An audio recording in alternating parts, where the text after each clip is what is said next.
Very good evening and namaste to everyone, ladies and gentlemen. Today we are back with another session over this platform.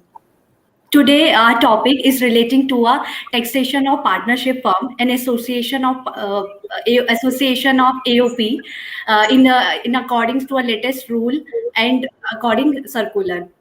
It's indeed a very privileged and very satisfying moment to see that the CS Sansar is holding so many programs over this channel and keep updating us for the latest rules and latest amendments. Thank you so much, sir. With this note, I would like to introduce our today's eminent speaker, C. Rajiv Ji Jain. Sir, welcome back. Welcome to this channel. And with this note, we have a very we are having very special speaker with us, a very experienced holder over 3 decades in the income tax field with a practicing chartered accountant and. He's qualified in year 1991 and his specialization with income tax field. And he is also prominent consultant with the income tax, finance, management, and audit, and pleading income tax appeals in various legal form. He is also member of ITAT Bar Association and delivered so many informative lecture on the finance bill, income tax, including appearance over the television and media. He has authored various articles published in various professional magazines and newspaper and so on.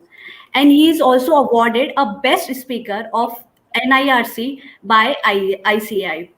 So, sir, we are very glad to have you with us, and I would request you talk on this topic and give us your valuable input, sir. It's over to you, sir.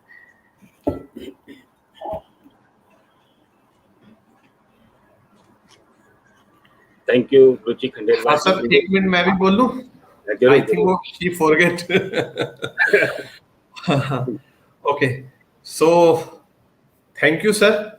And my request to you, please also mention you are the topmost speaker of the CS Sansar, because I think sir's videos have so much.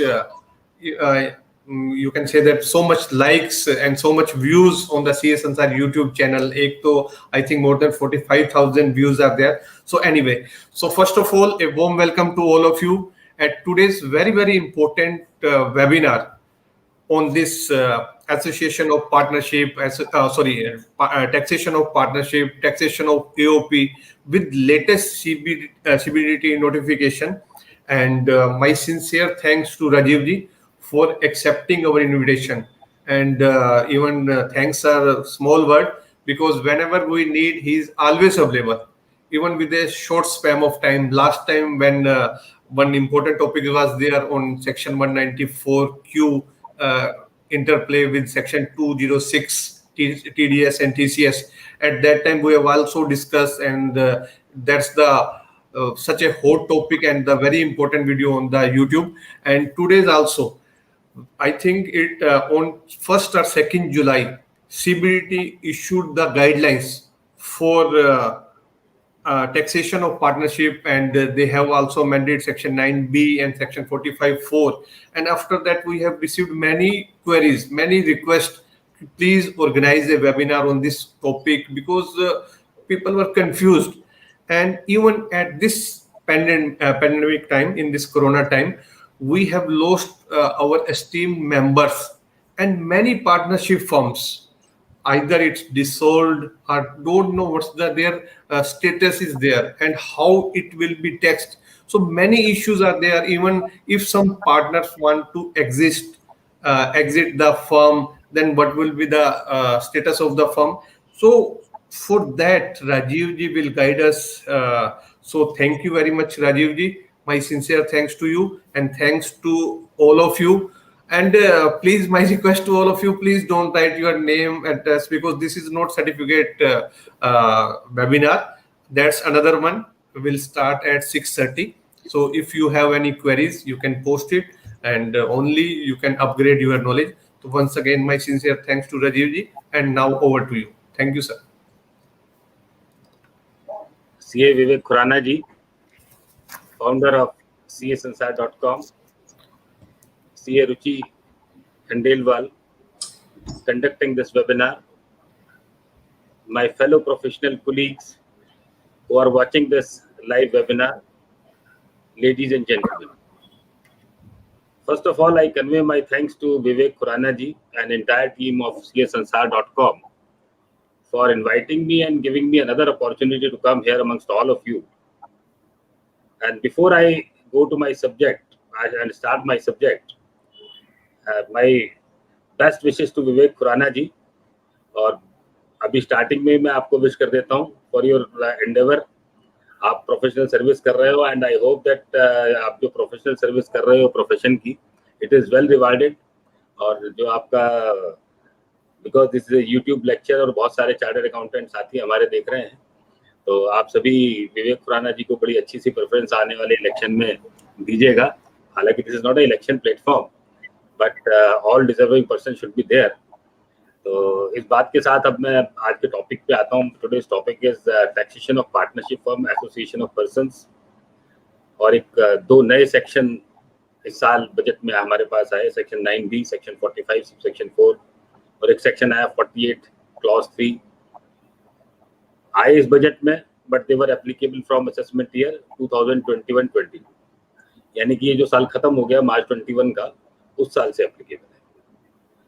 और हमने इस Covid period में देखा कि many persons have lost their near and dear ones, और बहुत सारी partnership firm में बहुत सारी समस्या खड़ी हो गई कि जहां दो लोगों की पार्टनरशिप थी and one of the partner has died. Now they don't know what is going to happen and what actually the status of their partnership firm. तो ऐसे बहुत सारे ये तो करंट इश्यूज हैं जो हम during the course of our discussion cover करेंगे. और उसके साथ साथ जब हमने टॉपिक को चूज किया है तो we will try to cover each and everything that concerns a partnership firm. तो ओवरव्यू हम पूरा करेंगे और स्पेशल एम्फेसिस में हम इन चीज़ों को कवर करेंगे कि सेक्शन 9B जो नया सेक्शन आया वो सेक्शन क्या है, सेक्शन 45 सबसेक्शन 4 जो नया सेक्शन आया वो सेक्शन क्या है, सेक्शन 48 में पहले हमें पता है कि जब कैपिटल गेन हम कंप्यूट करते हैं तो उसके 3 लिंब होते हैं. सेल कंसिडरेशन है, और सेल कंसिडरेशन में से आपको expenditure incurred for in connection with transfer, एक लिंब वो है, वो डिडक्ट करना है. दूसरा आपको कॉस्ट ऑफ एक्विजिशन और कॉस्ट ऑफ इंप्रूवमेंट डिडक्ट करनी है.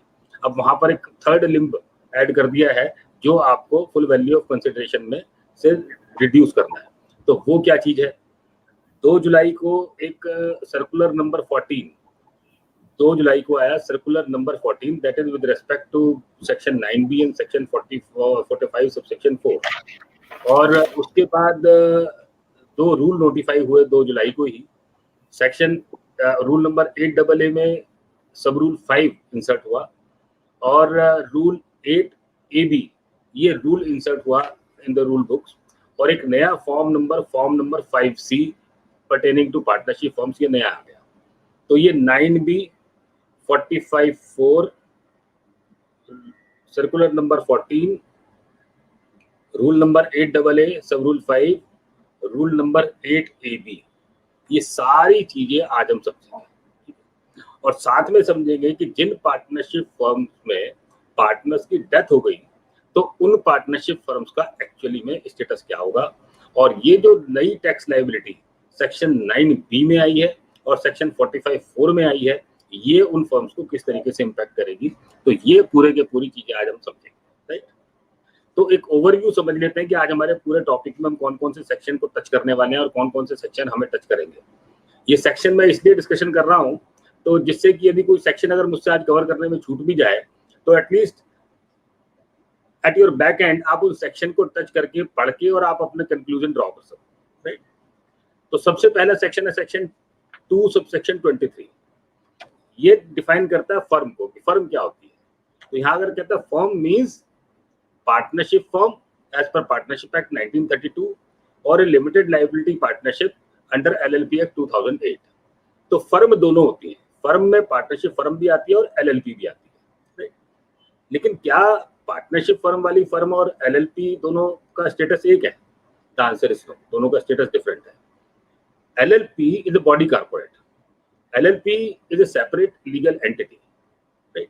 But partnership firm in law is not a separate legal entity. इस डिफरेंस को हमें बड़े अच्छे से समझना होगा. LLP एक बॉडी कॉर्पोरेट है. LLP का परपीचुअल सक्सेशन है unless and until it is wound up, right? और उसकी जो पार्टनर्स के साथ ट्रांजेक्शन है वो इंडिपेंडेंट ट्रांजेक्शन है बिटवीन टू पार्टीज, राइट? जो पार्टनरशिप फर्म है, it is not a separate legal entity पर से. इनकम टैक्स एक्ट में ये पर्सन की डेफिनेशन में आता है अंडर सेक्शन 231. पर्सन के डेफिनेशन में आता है. It is accessible unit but it is not a legal entity पर से. और पार्टनरशिप एक्ट क्या कहता है इसके बारे में? पार्टनरशिप एक्ट क्या कहता है कि पार्टनरशिप क्या होती है? It's a relationship between the partners. It's a relationship among the partners. Individually they are called partners and collectively they are called partnership, right? वो कहता है कि पार्टनर और पार्टनरशिप एक ही बात होती है. पार्टनर और पार्टनरशिप में कोई अंतर नहीं होता. अब इसको एक एग्जांपल से समझते हैं बात. अब जब एक पार्टनर को पार्टनरशिप फर्म से रेम्यूनरेशन मिलता है, राइट, तो हम उसे कहाँ टैक्स करते हैं? हम उसको सैलरी इनकम में दिखाते हैं क्या? नहीं दिखाते ना. क्यों नहीं दिखाते? बिकॉज पार्टनर्स और पार्टनरशिप फर्म के बीच में देयर इज नो एम्प्लॉयर और एम्प्लॉय रिलेशनशिप, राइट? और सेक्शन 28 में भी सीधा डायरेक्ट टैक्स नहीं होता. उसके लिए सेक्शन 28 में क्लॉज नंबर 5 इंसर्ट करके पार्टनरशिप से मिलने वाला रेम्यूनरेशन और इंटरेस्ट, उसको दोनों को स्पेसिफिकली टैक्स किया गया. एक और दूसरे एग्जांपल से समझते हैं कि पार्टनरशिप फर्म के लीगल एंटिटी ना होने से क्या फायदा और क्या नुकसान है. हमारे इनकम टैक्स एक्ट में एक सेक्शन है, सेक्शन 269 SS. आप सबने पढ़ा होगा, ठीक है सर? आप 20,000 रुपए से ज्यादा के किसी से लोन नहीं ले सकते otherwise then by cheque, draft और इलेक्ट्रॉनिक ट्रांसफर, राइट? अब एक पार्टनरशिप फर्म में एक पार्टनर ने 20,000 रुपए से ज्यादा दे दिया, right? Is there a violation of section 269 SS? That is the question.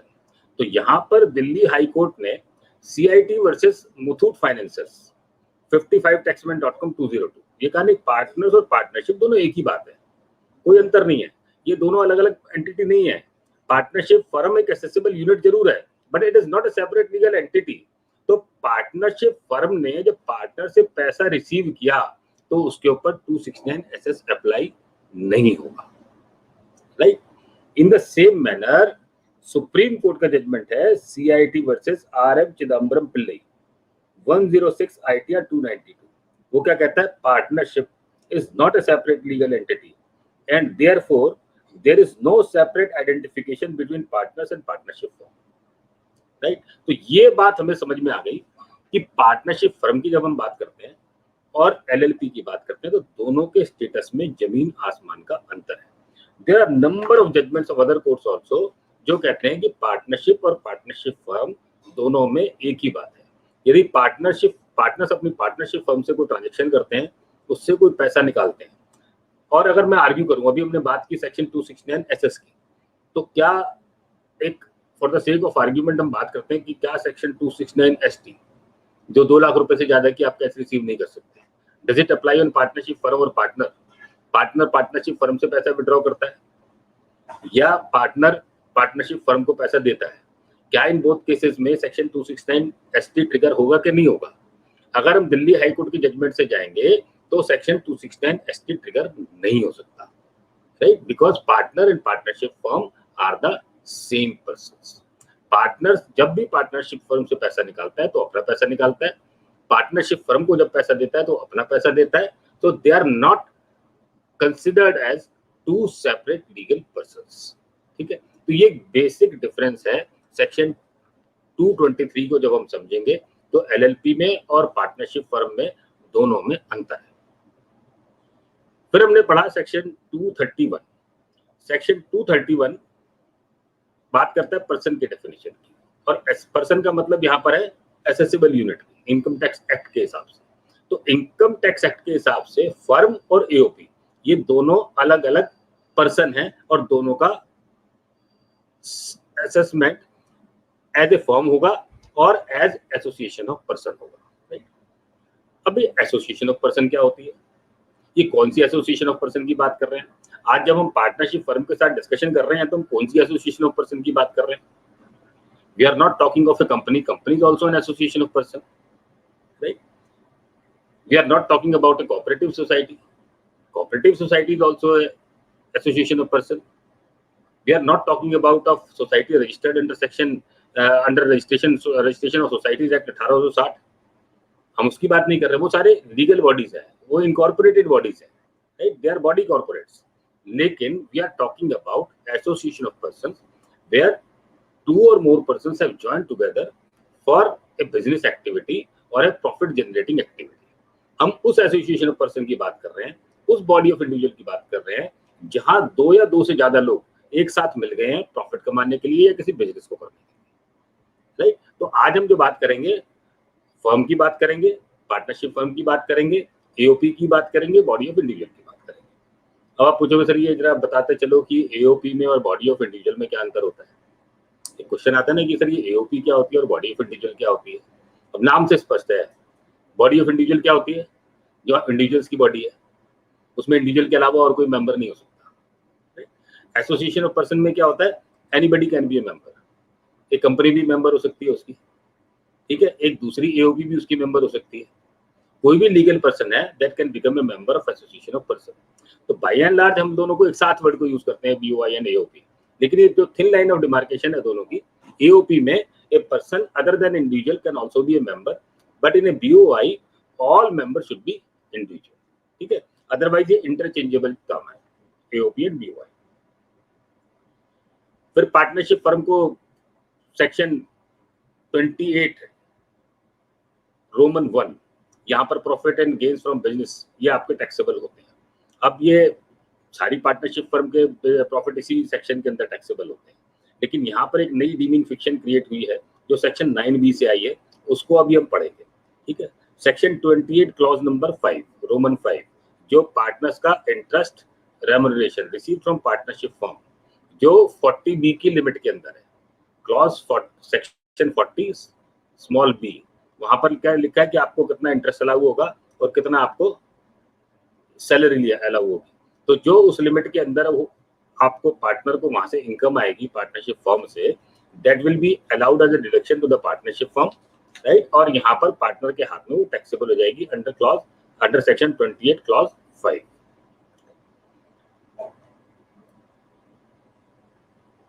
In the similar जैसे सेक्शन 40B है, सिमिलर एओपी के लिए सेक्शन 40BA है. वहां पर किसी भी पार्टनर को सैलरी और रेम्युनरेशन अलाउबल नहीं है. It is disallowed as per section 40 small BA. फिर हम बात करेंगे 45(1) की. 45(1) वी ऑल अंडरस्टैंड कि कैपिटल गेन से कंसर्न करता है, कैपिटल गेन की चार्जेबिलिटी आती है.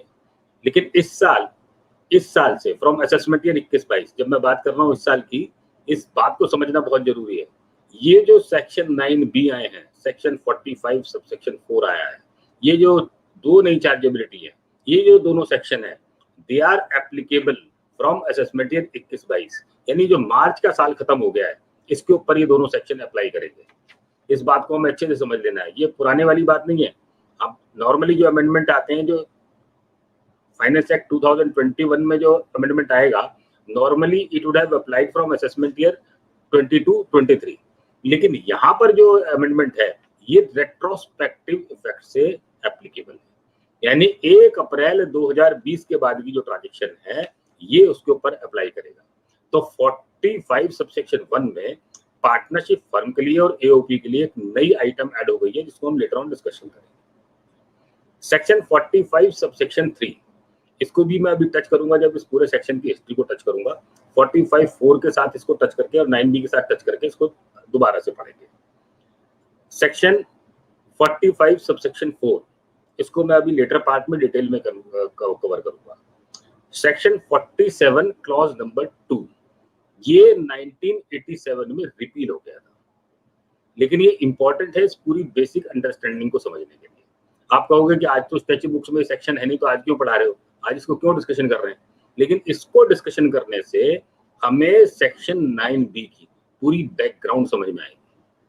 ठीक है, तो ये section 47 clause 2 transfer which are not transaction which are not regarded as transfer, ये उसकी बात करता है. ठीक है, तो इसको भी हम पढ़ेंगे.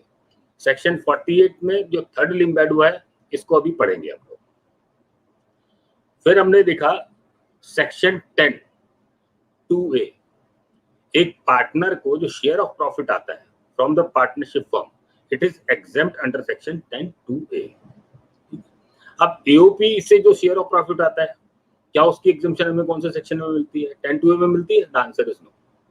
10(2)(a) की जो एग्जेम्पशन है, it is only confined to share of profit received from firm. It does not apply to share of profit received from association of person.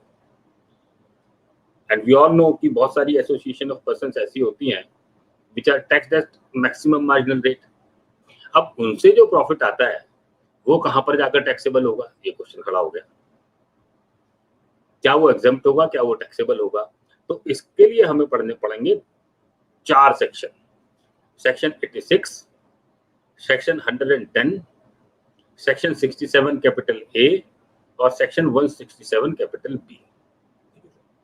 Section 167 capital B क्या बोलता है? In case of an association of person, in case of an association of person where shares of members are indeterminable, जहां हमें पता नहीं है कि किसका कितना परसेंटेज ऑफ शेयर्स है, तो उसके केस में एओपी की जो टैक्सेबिलिटी होगी वो एमएमआर पे होगी, मैक्सिमम मार्जिनल रेट लगेगा टैक्स का 42.74%।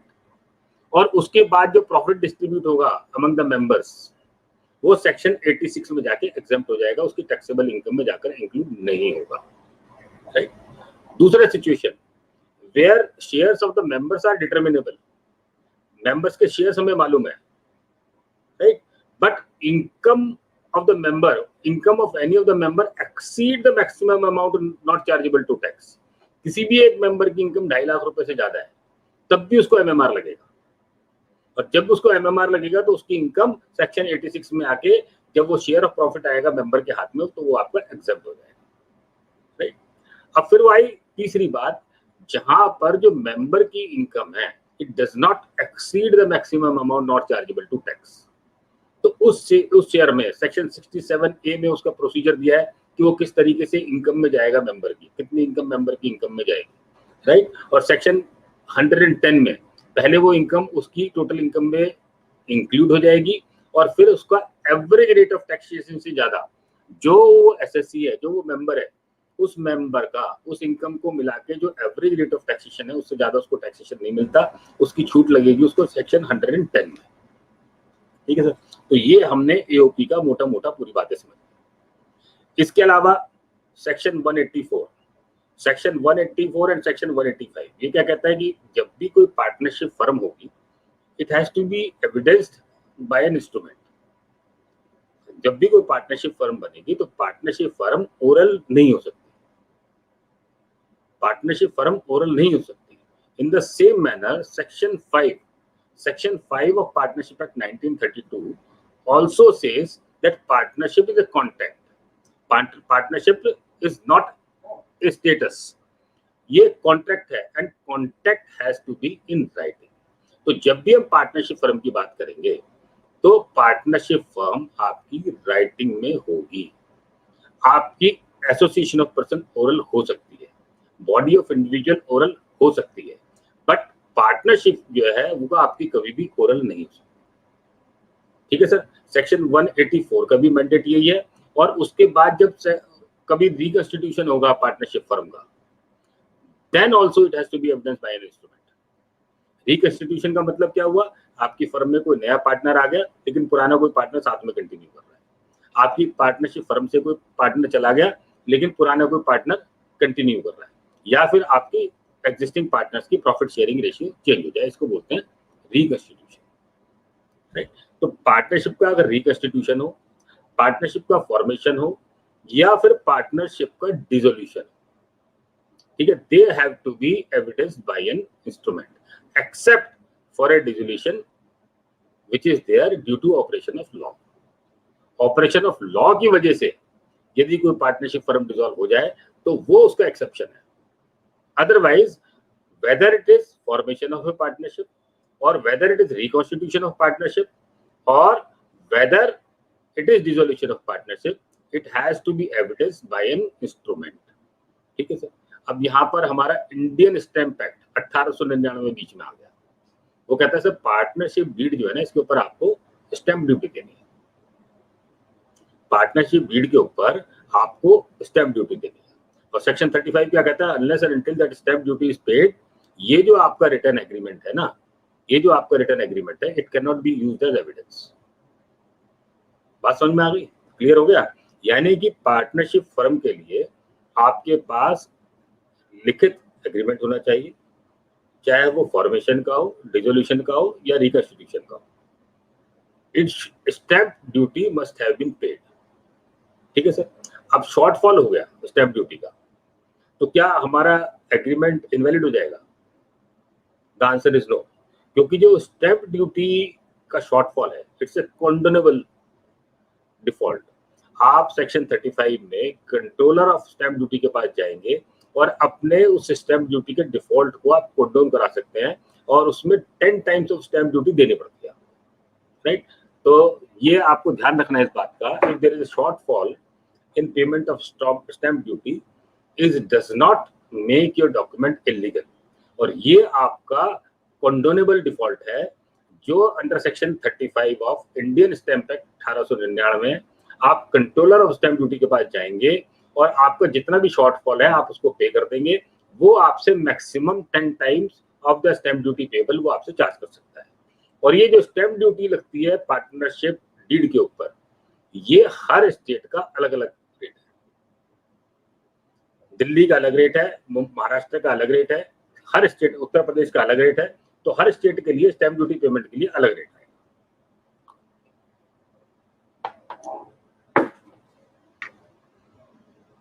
ठीक है सर। तो सेक्शन 184, सेक्शन 185 और सेक्शन 187, ये 3 सेक्शन हमने साथ में पढ़ लिए। सेक्शन 188 क्या कहता है? If one partnership firm is succeeded by another partnership firm, तो दोनों का सेपरेट असेसमेंट होगा, एक असेसमेंट नहीं होगा, दोनों अलग अलग पार्टनरशिप फर्म है, राइट? दोनों का सेपरेट असेसमेंट होगा। सेक्शन 188 कि पार्टनरशिप फर्म के ऊपर कोई लायबिलिटी आती है टैक्स की, तो सारे partner jointly and severally liable होंगे। अगर मैंने और विवेक खुराना ने पार्टनरशिप कर ली और कोई टैक्स की लायबिलिटी भारत सरकार की आ गई, और मेरे पास अगर पैसे नहीं है और विवेक खुराना के पास पैसे हैं, तो वो विवेक खुराना से पूरे पैसे ले लेंगे। विवेक खुराना ये नहीं कह सकता कि भाई साहब आधे तो राजीव जैन से लो, ही कांट से दिस। तो उनसे पूरे पैसे विवेक खुराना से ले लेंगे। हाँ, Vivek Khurana can claim identity from me, वो अलग बात है, लेकिन आउटसाइडर की लायबिलिटी के लिए सारे के सारे पैसे विवेक खुराना से खरीद वसूले जा सकते हैं, राइट?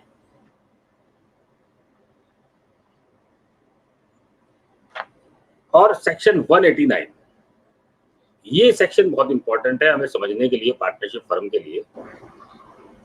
एक पार्टनरशिप फर्म डिसॉल्व हो गई और हमने तय कर लिया कि आज के बाद हम कोई बिजनेस एक्टिविटी नहीं करेंगे।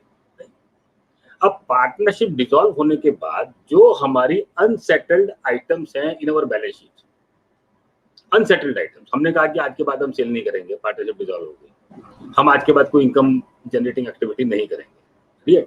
लेकिन हमारी जो एग्जिस्टिंग जो अनसेटिस्फाइड ट्रांजेक्शंस हैं जो अभी पूरी नहीं हुई हैं, तो उनको कंप्लीट करने में टाइम लग सकता है, राइट? लेकिन अंडर सेक्शन 189 जो मेरी इनकम एक्रू हुई है up to the date of dissolution, only that income can be tax in the hands of partnership. जो इनकम मेरी डेट ऑफ डिसोल्यूशन से पहले एक्रू हुई है वो सिर्फ पार्टनरशिप में असेसमेंट होगी। उसके अलावा यदि कोई बाद में इनकम आएगी तो फिर वो पार्टनरशिप फर्म के स्टेटस में टैक्सेबल नहीं हो सकती, क्योंकि partnership has ceased to exist on that date. ठीक है, तो ये हमने पूरे जितने सेक्शन थे हमने सारे के सारे ऑलमोस्ट पढ़ लिए that pertains to partnership firm and association of person. अब हमने बात को समझा कि ये जो सेक्शन 10A है, तो यदि किसी पार्टनर को अपना शेयर ऑफ प्रॉफिट आया पार्टनरशिप फर्म से, किसी पार्टनर को शेयर ऑफ प्रॉफिट आया पार्टनरशिप फर्म से, तो ये सेक्शन 10(2)A में एग्जाम्पल है। क्लियर? मेरा जो शेयर ऑफ प्रॉफिट आया क्योंकि पार्टनरशिप फर्म ने अपना टैक्स दे दिया। इन द सेम मैनर जो AOP है, एओपी ने अगर एमएमआर के ऊपर अपना टैक्स दे दिया तो मेंबर के हाथ में वो सेक्शन 86 में एग्जम्प्ट है। ठीक है, ये बात हमारे को क्लियरली समझ में आ गई ना। जो हमारा शेयर ऑफ प्रॉफिट है जो पार्टनरशिप फर्म से आया वो सेक्शन 10(2)(a) में जाके एग्जम्प्ट हो जाएगा। जो एसोसिएशन ऑफ पर्सन और बॉडी ऑफ इंडिविजुअल से आया जिसका एमएमआर में टैक्सेबिलिटी हो गई है वो मेरा सेक्शन 86 में आके एग्जम्प्ट हो जाएगा। अब सपोज करिए एक पार्टनर है विवेक खुराना जी, एक फर्म में पार्टनर है। अब विवेक खुराना जी का उस पार्टनरशिप फर्म में 50 लाख रुपए का कैपिटल पड़ा है और फर्म वो डिसॉल्व हो रही है, और डिसॉल्व होने के बाद जितनी भी फर्म के अंदर एसेट बची सारी लायबिलिटीज पे करने के बाद दोनों पार्टनर्स ने अपने अपने आपस में बांट लिया। राइट, अब हम एक एग्जांपल लेते हैं कि रुचि खंडेलवाल और विवेक खुराना जी दोनों एक फर्म में पार्टनर हैं, दोनों ने 50-50 लाख रुपए लगाए। ठीक है, अब उस फर्म की सारी लायबिलिटीज पे करने के बाद सपोज करिए कि उस फर्म में अब 1,25,00,000 रुपए की एसेट्स बची आफ्टर डिस्ट्रीब्यूशन ऑफ प्रॉफिट। अभी हम बात कर रहे हैं 1,25,00,000 की होंगे क्योंकि उसकी फर्म की वैल्यू इंक्रीज होगी। आपकी एसेट्स की बुक वैल्यू तो 1 करोड़ रुपए बची, प्रॉफिट जाने के बाद आपकी बुक वैल्यू तो 1 करोड़ रुपए बची। राइट, लेकिन जो उसका एक्सेस हो गया वैल्यूएशन एसेट्स का, तो उसकी जो मार्केट वैल्यू है वो 1,25,00,000 रुपए। अब आप दोनों ने ये 1,25,00,000 की एसेट्स आधी आधी बांट ली। फर्म में तो खड़े थे आप दोनों के 50-50 लाख रुपए, मिल गए कितने अब आपको 62.5 ईच। ठीक है, अब ये 12.5 लाख रुपए कहां पर टैक्स होंगे, ये पॉइंट आ गया। या जो अगर वो आपने कोई इमूवेबल एसेट अपनी फर्म में जो खड़ी हुई है 1 करोड़ रुपए के अंदर, सपोज कीजिए कि इमूवेबल एसेट थी 50 लाख रुपए की इमूवेबल एसेट थी और आज उसकी फेयर मार्केट वैल्यू 75 लाख रुपए की हो गई और आप दोनों ने वो एसेट ले ली, आधी आधी बांट के ले ली। राइट, 50 लाख रुपए कैश ले लिए, 25 लाख रुपए आपने कैश ले लिए और 37.5 लाख रुपए की आपने ये एसेट्स को बांट के दोनों ने डिस्ट्रीब्यूट कर दिया। ऐसे ही करेंगे ना, जब डिसोल्यूशन हो जाएगी तो पार्टनरशिप के पास तो कुछ बचेगा नहीं। अब ये जो क्वेश्चन आया है, ये 25 लाख रुपए का एप्रिसिएशन हुआ इस वैल्यू के अंदर, इस इमूवेबल प्रॉपर्टी की वैल्यू के अंदर, इसके ऊपर टैक्स कौन देगा? ये इसके ऊपर टैक्स पार्टनर देगा या पार्टनरशिप फर्म देगी? ये जो 25 लाख रुपए की एप्रिसिएशन हुई इसके ऊपर टैक्स कौन देगा? तो आंसर है इसकी, इसके ऊपर टैक्स कोई भी नहीं देगा, because the partners have not transferred anything. Partner के पास घर में क्या आया, जो उसका कैपिटल है, और पार्टनरशिप फर्म के पास जो एसेट है वो किसकी है, वो पार्टनर की। अभी हमने पढ़ा ना, अभी हमने जजमेंट पढ़ाया, हमने कहा partners and partnership are the same person. बात समझ में? पार्टनरशिप फर्म में जो 50 लाख रुपए की एसेट है वो किसकी है, पार्टनर्स की है, पार्टनर्स की, और पार्टनर्स ने आपस में डिस्ट्रीब्यूट कर ली। It means firm has not transferred anything. बात को, कॉन्सेप्ट को समझेंगे गहराई से बिल्कुल। पार्टनरशिप फर्म के पास एक एसेट है जो दोनों पार्टनर्स की है, पार्टनरशिप फर्म ने कुछ ट्रांसफर नहीं किया। पार्टनरशिप फर्म की जो एसेट है वो दोनों पार्टनर्स की थी और उन दोनों ने आपस में बांट लिया उसको, पार्टनरशिप फर्म ने कोई ट्रांसफर नहीं किया। इन द सेम मैनर, जब पार्टनर्स को 50 लाख रुपए के बदले में 75 लाख 62.5 लाख रुपए की एसेट मिली, तो उसको सिर्फ अपना शेयर ऑफ प्रॉफिट मिला है। Partner has not transferred anything. Right, तो ये जो 25 लाख रुपए है ना तो ये फर्म के हाथ में टैक्सेबल होते थे, और ना ये 25 लाख रुपए 12.5 लाख रुपए ना रुचि खंडेलवाल के हाथ में टैक्सेबल होंगे, और ना ये 12.5 लाख रुपए विवेक खुराना के हाथ में टैक्सेबल होंगे।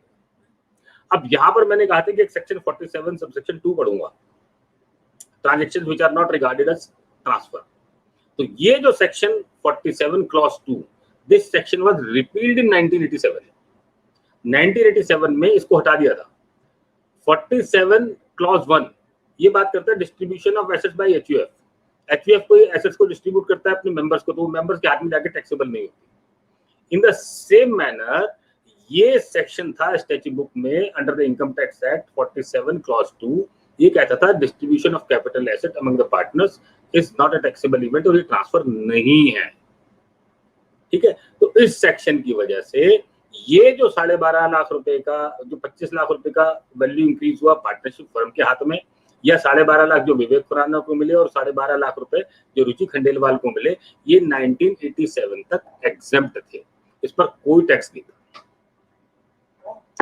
फिर आया फाइनेंस एक्ट 1987, उन्होंने कहा कि सब just to block this tax avoidance of 25 lakh, finance act 87 which was made applicable from assessment year 88-89, 88-89 से इस अमेंडमेंट को एप्लीकेबल किया।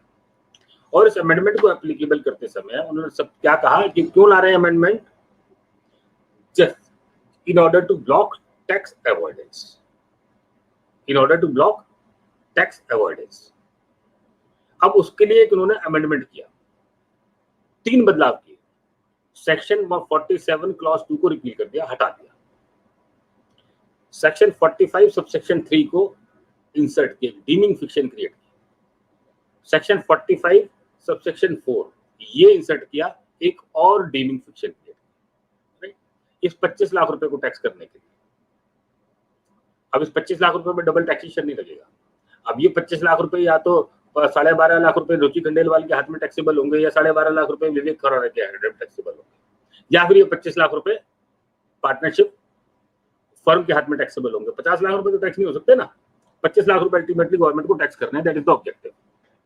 ठीक है जी। तो अब गवर्नमेंट ने डीमिंग फिक्शन को क्रिएट करके इनको टैक्सेबल किया। And before we proceed further, let us first understand ये डीमिंग फिक्शन क्या वाला है।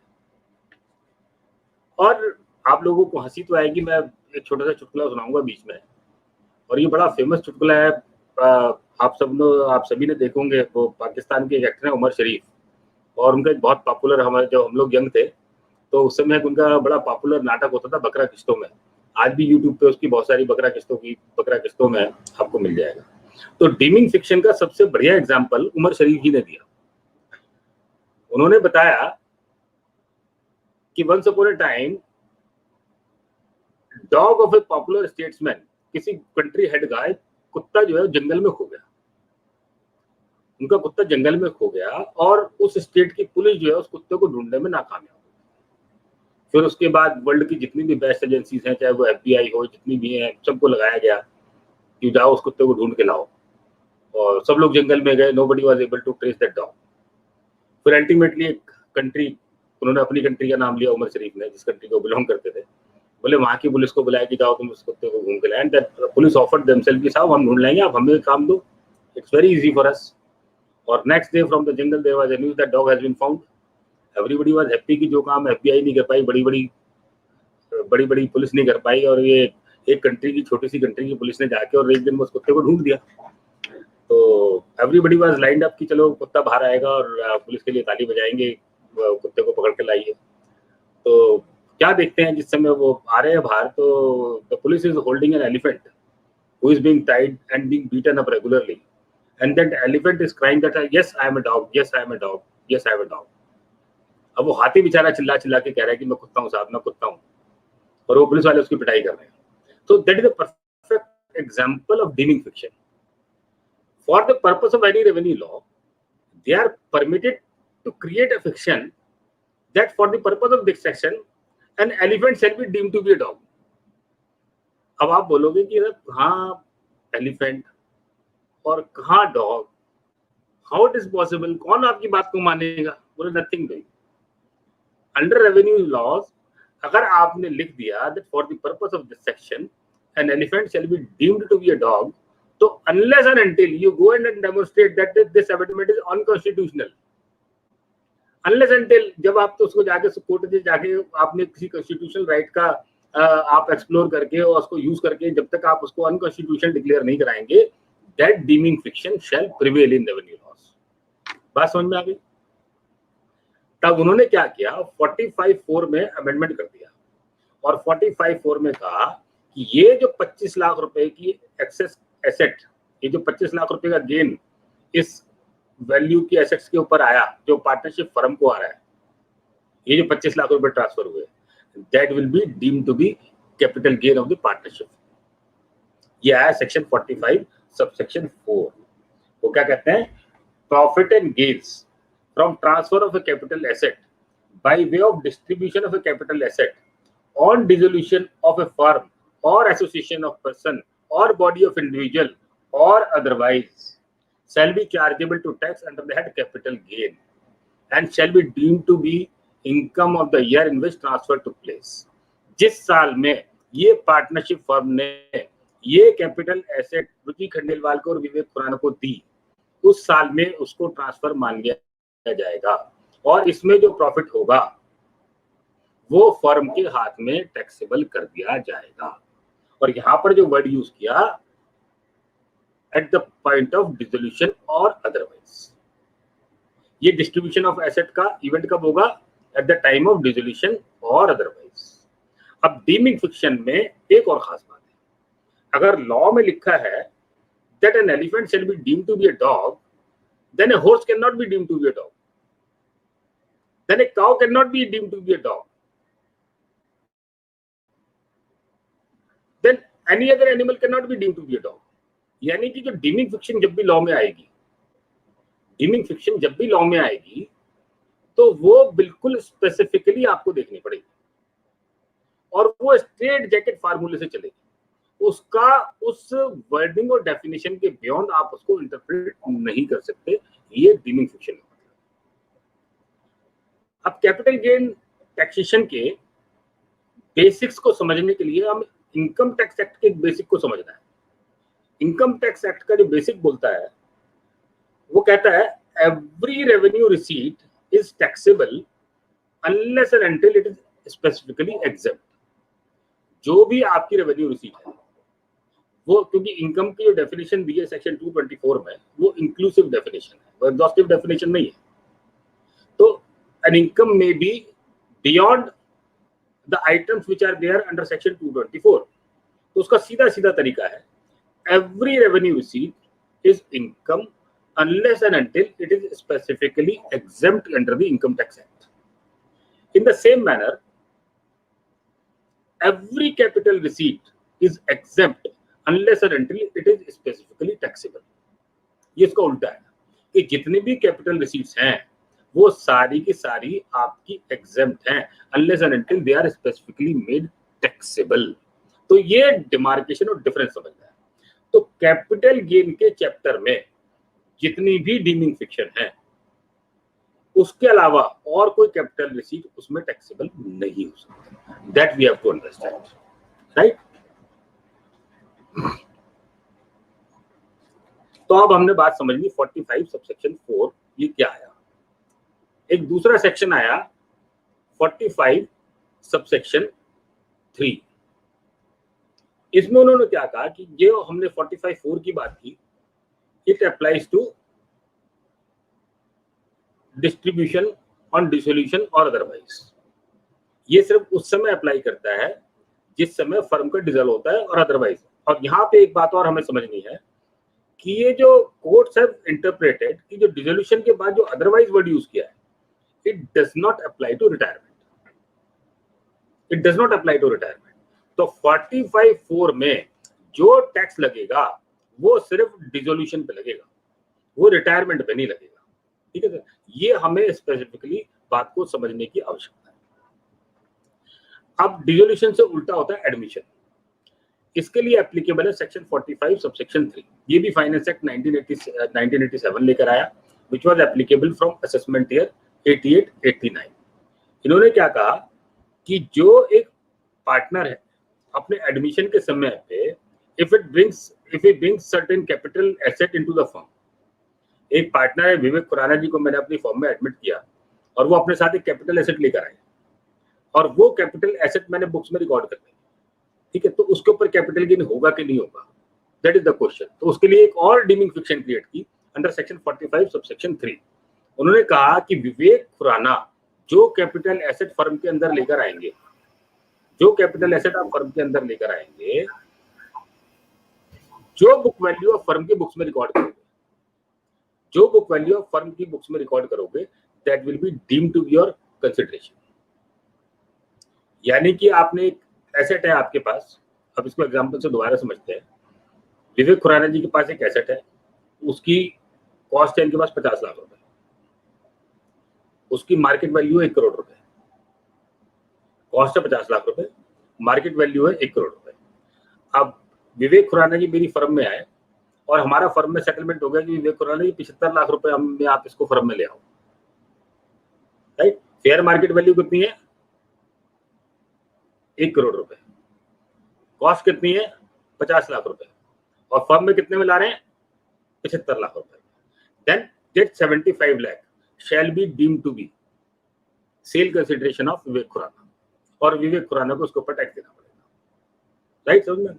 अब आप कहोगे साहब ये तो आपने फेयर मार्केट वैल्यू से कम पे, जो सर्कल रेट से कम पे ट्रांसफर कर दिया, अब आपको तो 50C लग जाएगा। विवेक खुराना को 50C लग जाएगा, क्योंकि आपने स्टैम्प वैल्यू उसकी 1 करोड़ रुपए की है और इन्होंने 75 लाख रुपए में ट्रांसफर कर दी है। तो डीम्ड कंसिडरेशन के ऊपर 50C नहीं लगता, ठीक है। और जो पार्टनरशिप है, मैंने कहा partnership and partners are the same person.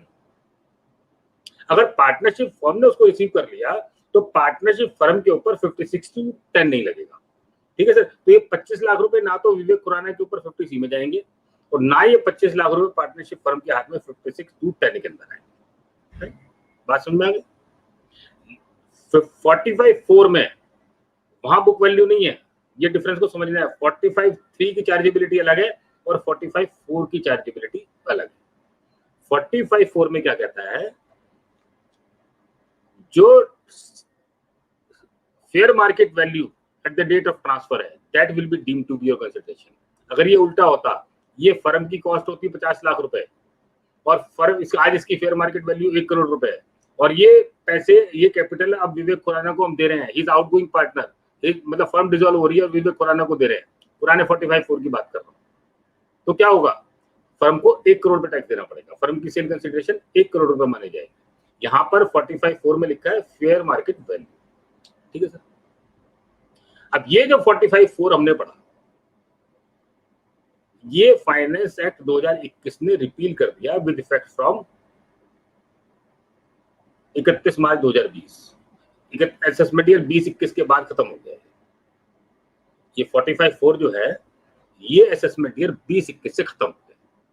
45(3) जो है, ये सेम तरीके से आगे चलेगा, इसमें कोई इशू नहीं। 45(3) में कोई इशू नहीं है, और 45(4) जो है वो उसको रिपील कर दिया, पुराने वाले को जो हमने अभी पढ़ा। इसकी जगह 2 नए सेक्शन आ गए, एक आया सेक्शन 9B और दूसरा आया 45(4). 45(4) को रिप्लेस कर दिया और एक नया सेक्शन लेकर आए 9B। अब यहां पर अच्छी तरीके से कागज पेन पर नोट करके और समझ लीजिएगा, ये जो 45(4) है, ये जो 45(4) था, इसका जो रिप्लेसमेंट है वो 9B है। इसके बदले में जो सेक्शन लेकर आए हैं वो 9B आया है। जो पुराना 45 सबसेक्शन 4 था, उसके बदले में जो नया सेक्शन आया है वो section 9 capital B, dimming fiction. हमने सेक्शन 9 पढ़ा है ना। सेक्शन 9 में डीमिंग फिक्शन क्रिएट होती है, इनकम डीम टू एक्रू और अराइज इन इंडिया, राइट। तो वहां सेक्शन 9B में जाके एक और डीमिंग फिक्शन क्रिएट। हमारे income tax act dimming fiction से भरा पड़ा है, लेकिन डीमिंग फिक्शन में आप बिल्कुल समझ लीजिए, जो लिखा है अगर उस लिखावट के अंदर आप फॉल कर गए तो आपको टैक्स लगेगा, otherwise you are out of deeming fiction. यानी अगर वो कपड़े आपको नहीं आए तो आपको जबरदस्ती नहीं पहनने हैं। अगर कोई भी डीमिंग फिक्शन में आप फिट नहीं हो रहे हो, देन आपको दिमाग नहीं लगाना है कि भाई मैं टैक्स बच गया मेरा, मुझे कहीं ना कहीं तो टैक्स देना चाहिए। नो, अगर डीमिंग फिक्शन जो चार्ज बनाने के लिए लेकर आए हैं, उस डीमिंग फिक्शन में आप फॉल नहीं करते, आप उससे बाहर हो जाते हो, then you are completely out. आपको उसमें दोबारा नहीं जाना है, किसी सूरत में नहीं जाना है, राइट। तो इस बात को समझने की आवश्यकता है। और एक नया सेक्शन जो 45 सबसेक्शन 4 लेकर आए, ये कंप्लीटली नया चार्ज है। इसका पुराने 45(4) से कोई लेना देना नहीं है। तो नए 45(4) को पुराने 45(4) से कंफ्यूज नहीं करना। पुराना जो 45(4) था, उसका जो रिप्लेसमेंट सेक्शन आया वो है सेक्शन 9B, और जो नया 45(4) है ये एक नया चार्ज है। यानी पार्टनरशिप फर्म के ऊपर इस साल से असेसमेंट ईयर 21-22 से 2 बड़े बदलाव हो गए। पार्टनरशिप फर्म के लिए दो बड़े बदलाव हो गए कि पुराने 45(4) की जगह एक नया सेक्शन आ गया 9(b) और एक नई टैक्स लायबिलिटी आ गई 45(4). ठीक है सर। अब ये 9(b) की हमें टैक्स लायबिलिटी कैसे क्रिएट करनी है और 45(4) की टैक्स लायबिलिटी हमें कैसे क्रिएट करनी है, इसको समझते हैं।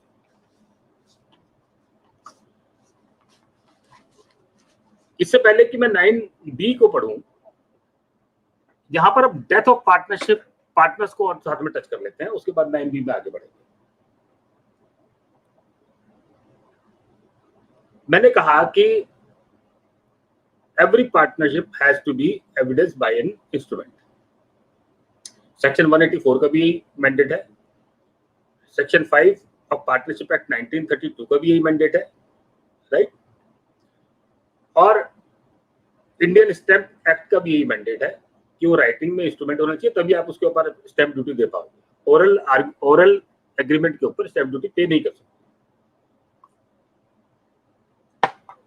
अब सपोज करिए, ये बड़ा इंटरेस्टिंग इशू है और जो आप सब लोगों के काम का है, तो उसको बड़े अच्छे से ध्यान से समझने की जरूरत है। एक पार्टनरशिप फर्म है जिसमें 3 पार्टनर है। एक पार्टनरशिप फर्म है जिसमें 3 पार्टनर है। क्योंकि इसमें कोई बदलाव नहीं आया है, 9(b) पढ़े या 45(4) पढ़े पुराना, इन दोनों में कोई बदलाव नहीं है, ये दोनों में सेम चीज है। एक फर्म में 3 पार्टनर हैं। 3 पार्टनर में एक पार्टनर की कोविड पीरियड में डेथ होगी। ये कोविड से पहले भी हो सकती है। कोविड का इंसिडेंस में एग्जांपल सिर्फ इसलिए दे रहा हूं क्योंकि कोविड अभी नया है और ऐसे केसेस को हमें डील करना है। अब एक पार्टनर की कोविड पीरियड में डेथ होगी 3 में से, लेकिन तीनों पार्टनर चाहते थे भाई कोई भी किसी की भी डेथ हो जाए। पहले भी पार्टनरशिप डीड में लिखा हुआ था कि भाई अगर कोई भी पार्टनर की डेथ हो जाएगी तो पार्टनरशिप फर्म को डिसॉल्व नहीं करेंगे, we will continue the partnership. और जो डिसोल्यूशन जिस पार्टनर की डेथ हुई है उसके लीगल हेयर को ले लेंगे, या फिर हमने लिखा होगा कि उसके जो उसका एसेट्स होगी उसके लीगल हेयर के पास चली जाएगी। राइट, बात सुनना। अब एक पार्टनर की डेथ होगी and partners enter into a contract to continue the partnership, और पार्टनर कहते हैं कि partnership shall not be dissolved by agreement. वो कहते हैं, ये मैं क्यों ऐसा बोल रहा हूँ, section 42 of partnership act 1932, section 42 clause C, वो कहता है कि unless and until there is an agreement to the contrary on death of a partner, partnership shall be dissolved. अगर आपने पार्टनर से एग्रीमेंट कर लिया टू द कॉन्ट्रेरी कि that the partnership firm shall continue, जब तक आपका ऐसा एग्रीमेंट नहीं होगा तब कोई भी डेथ होगी तो बाय ऑपरेशन ऑफ लॉ आपकी पार्टनरशिप फर्म डिसॉल्व हो जाएगी। अब 3 पार्टनर हैं, 3 पार्टनर ने मान लिया, ये कहा कि भाई डिसोल्यूशन के बाद भी अगर किसी की भी डेथ होगी तो पार्टनरशिप फर्म जो है उन्होंने कोई उसके लिए एग्रीमेंट नहीं किया कि पार्टनरशिप फर्म चालू होगी कि नहीं होगी, राइट। तो क्या होगा उस सिचुएशन में, पार्टनरशिप फर्म आपकी डिसॉल्व हो जाएगी, कंपल्सरी डिसोल्यूशन। और सपोज कीजिए कि बाद के पार्टनर डिसाइड करते हैं कि नहीं, by their conduct they agree and enter into a contract to continue the partnership, तो उसमें माना जाएगा there is a contract that partnership shall not be dissolved. एक और सेक्शन है, section 31, introduction of a new partner. उस section में क्या कहता है, जब भी आप किसी नए पार्टनर को इंट्रोड्यूस करना है, it can not be introduced without consent of all the partners. और वहां जो वर्ड यूज किया है वो पार्टनर्स यूज किया है, प्लूरल वर्ड यूज किया है। अगर आपको किसी पार्टनर को एडमिट करना है तो जब तक एग्जिस्टिंग पार्टनर्स की कंसेंट नहीं होगी, जब तक आप किसी नए पार्टनर को एडमिट नहीं कर सकते। अब हमने 3 से ज्यादा पार्टनर की बात हमने समझी कि हमारे पास 3 या 3 से ज्यादा पार्टनर हैं, किसी एक पार्टनर की डेथ होगी and the partners entered into an agreement कि भाई हम पार्टनरशिप फर्म को डिसॉल्व नहीं करेंगे, we will continue the partnership, then section 42 clause C of partnership act 1932 will not apply. ठीक है सर, और पार्टनरशिप फर्म जो है वो आपकी कंटिन्यू हो जाएगी, डिसोल्यूशन आपका नहीं होगा। Now if it is a partnership of 2 persons, अगर ये 2 लोगों की पार्टनरशिप है, and one of them dies. अब कोविड में एक पार्टनर की डेथ हो गई, now what is going to be fate of this partnership firm. ये पार्टनरशिप हम सर्वाइव करेगी कि नहीं करेगी? The answer is no. Now this partnership has to be dissolved by operation of law. अब नया पार्टनर एडमिट करने के लिए आपके पास पार्टनर्स नहीं है. There is only single partner surviving. अगर उसके बाद जब वो सिंगल सर्वाइविंग पार्टनर है वो अब कोई नया पार्टनर एडमिट करता है, that will be all together new partnership form. वो सक्सेशन का केस होगा. एक फर्म का दूसरी फर्म एसेट को सक्सीड करेगी. वो रिकॉन्स्टिट्यूशन ऑफ पार्टनरशिप नहीं होगा, वो कंपलसरी डिसोल्यूशन हो जाएगा. जैसे ही एक पार्टनर की डेथ हुई, then partnership by operation of law is compulsorily dissolved. It can not continue. ठीक है सर. अब क्या होगा? कोविड में एक पार्टनर की डेथ हो गई, फॉर्म डिसॉल्व हो गई. अब क्वेश्चन आएगा 45(4) का क्या होगा? अब पुराने एग्जांपल को कंटिन्यू करते हैं. 50 लाख रुपए की बुक वैल्यू एसेट्स की, 50 लाख रुपए की बुक वैल्यू एसेट की, ठीक है, और एक्स और वाई दो पार्टनर है. आज मार्केट वैल्यू है 1 करोड़ रुपए की एसेट की. एक्स की डेथ हो गई, एक्स की डेथ हो गई. अभी एसेट एक्स के लिए 50 लाख रुपए की जो 1 करोड़ रुपए की जो मार्केट वैल्यू है, 50 लाख एक्स के लीगल ईयर्स को जाएगी और 50 लाख वाई को जाएगी. अब ये 50 लाख रुपए पे 45(4) पुराने वाला लगेगा कि नहीं लगेगा? ये जो 50 लाख रुपए हमने कहा 45(4) में क्या हुआ? डिसोल्यूशन में जब आप एसेट ट्रांसफर करते हैं तो उस सिचुएशन में 45(4) ट्रिगर होता है कि नहीं होता? 45(4) ट्रिगर होगा. जो profit and gains capital asset transfer हुई, डिस्ट्रीब्यूट हुई फॉर डिसोल्यूशन और otherwise, right? Distribution of assets on dissolution और अदरवाइज, सारी कंडीशन सेटिस्फाई हो रही है. लॉ को जब हम पढ़ेंगे तो सारी कंडीशन सेटिस्फाई हो रही है. तो यहाँ बाय ऑपरेशन ऑफ लॉ इस 50 लाख रुपए पे पार्टनरशिप फर्म के अंदर जब आप प्राइमा फेसाई सेक्शन 45 सेक्शन 4 को पढ़ेंगे तो यू विल फाइंड कि यहाँ पर टैक्स लग गया. लेकिन अब आपको उसका एक रास्ता बता. प्राइमा फेसाई जब हम इस सेक्शन को पढ़ेंगे तो हमें पता लगेगा कि हम इसमें फॉल कर गए और हमारे पास इस टैक्स से बचने की कोई रास्ता हमारे पास. अब हमने क्या किया? पार्टनरशिप क्या होती है हमने शुरू में डिस्कशन किया. हर काम के लिए आपको एक एग्रीमेंट चाहिए, कॉन्ट्रैक्ट चाहिए, weather it is formation, reconstitution और डिसोल्यूशन. हर काम के लिए क्या चाहिए? आपको एग्रीमेंट चाहिए. और when dissolution bye operation of law हुआ, इसके लिए क्या आपको कोई कॉन्ट्रैक्ट चाहिए क्या? ये किसी कॉन्ट्रैक्ट के थ्रू हुआ क्या? किसी एग्रीमेंट के थ्रू हुआ क्या? यानी दिस इज एन एक्सेप्शन. ये आपको नॉर्मल डिसोल्यूशन नहीं है. ये किसी पार्टनर की इंटेंशन नहीं थी कि एक पार्टनर मर जाए और फर्म को डिसॉल्व कर दें. This is completely unintentional act. और लॉ में इसको it should have been carved as an exception कि ऐसी सिचुएशन में 45 सबसेक्शन 4 अप्लाई नहीं करेगा. लेकिन लॉ में कोई एक्सेप्शन नहीं लिखी. अब पुराने 45(4) में तो इस तरह के सिचुएशंस हो सकता है, कभी कभी कोई यूनिक सिचुएशन आई हो. But in this Covid period we will find number of cases जहां एक पार्टनर की डेथ हो गई होगी 1 अप्रैल 2020 के बाद. 2 पार्टनर है और एक पार्टनर की डेथ होगी. अब उस पार्टनरशिप फर्म का क्या होगा? क्या उसके ऊपर 44(5) जो तो चला गया, उसके बदले में जो 9B आया वो लगेगा या नहीं लगेगा? ये एक बहुत बड़ा क्वेश्चन मार्क खड़ा हो गया. ठीक है. तो with this I start understanding 9B. और 9B के एंड में मैं आपके इस क्वेश्चन का सॉल्यूशन दूंगा कि इसके ऊपर टैक्स लगेगा कि नहीं लगेगा.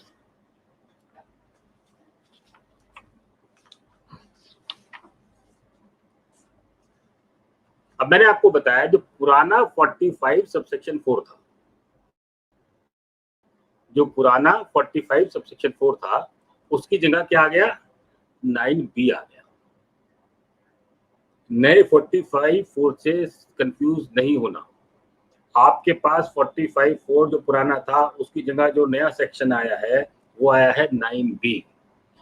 पहले जो 45(4) था it was applicable only on distribution of assets at the time of dissolution.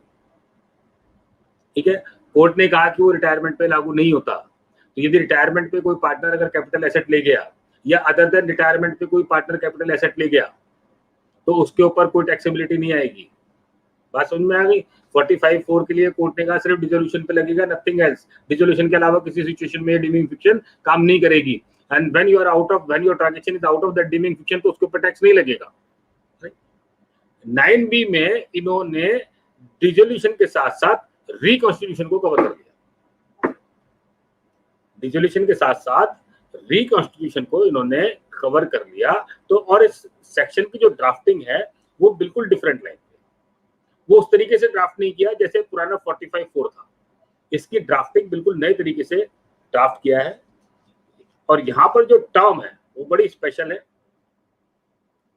This is applicable from assessment year 21-22, यानी मार्च 21 की जो आपकी रिटर्न जाएगी उसमें यदि सेक्शन 9B ट्रिगर होता है तो आपको उसकी टैक्स की कंप्यूटेशन करनी पड़ेगी।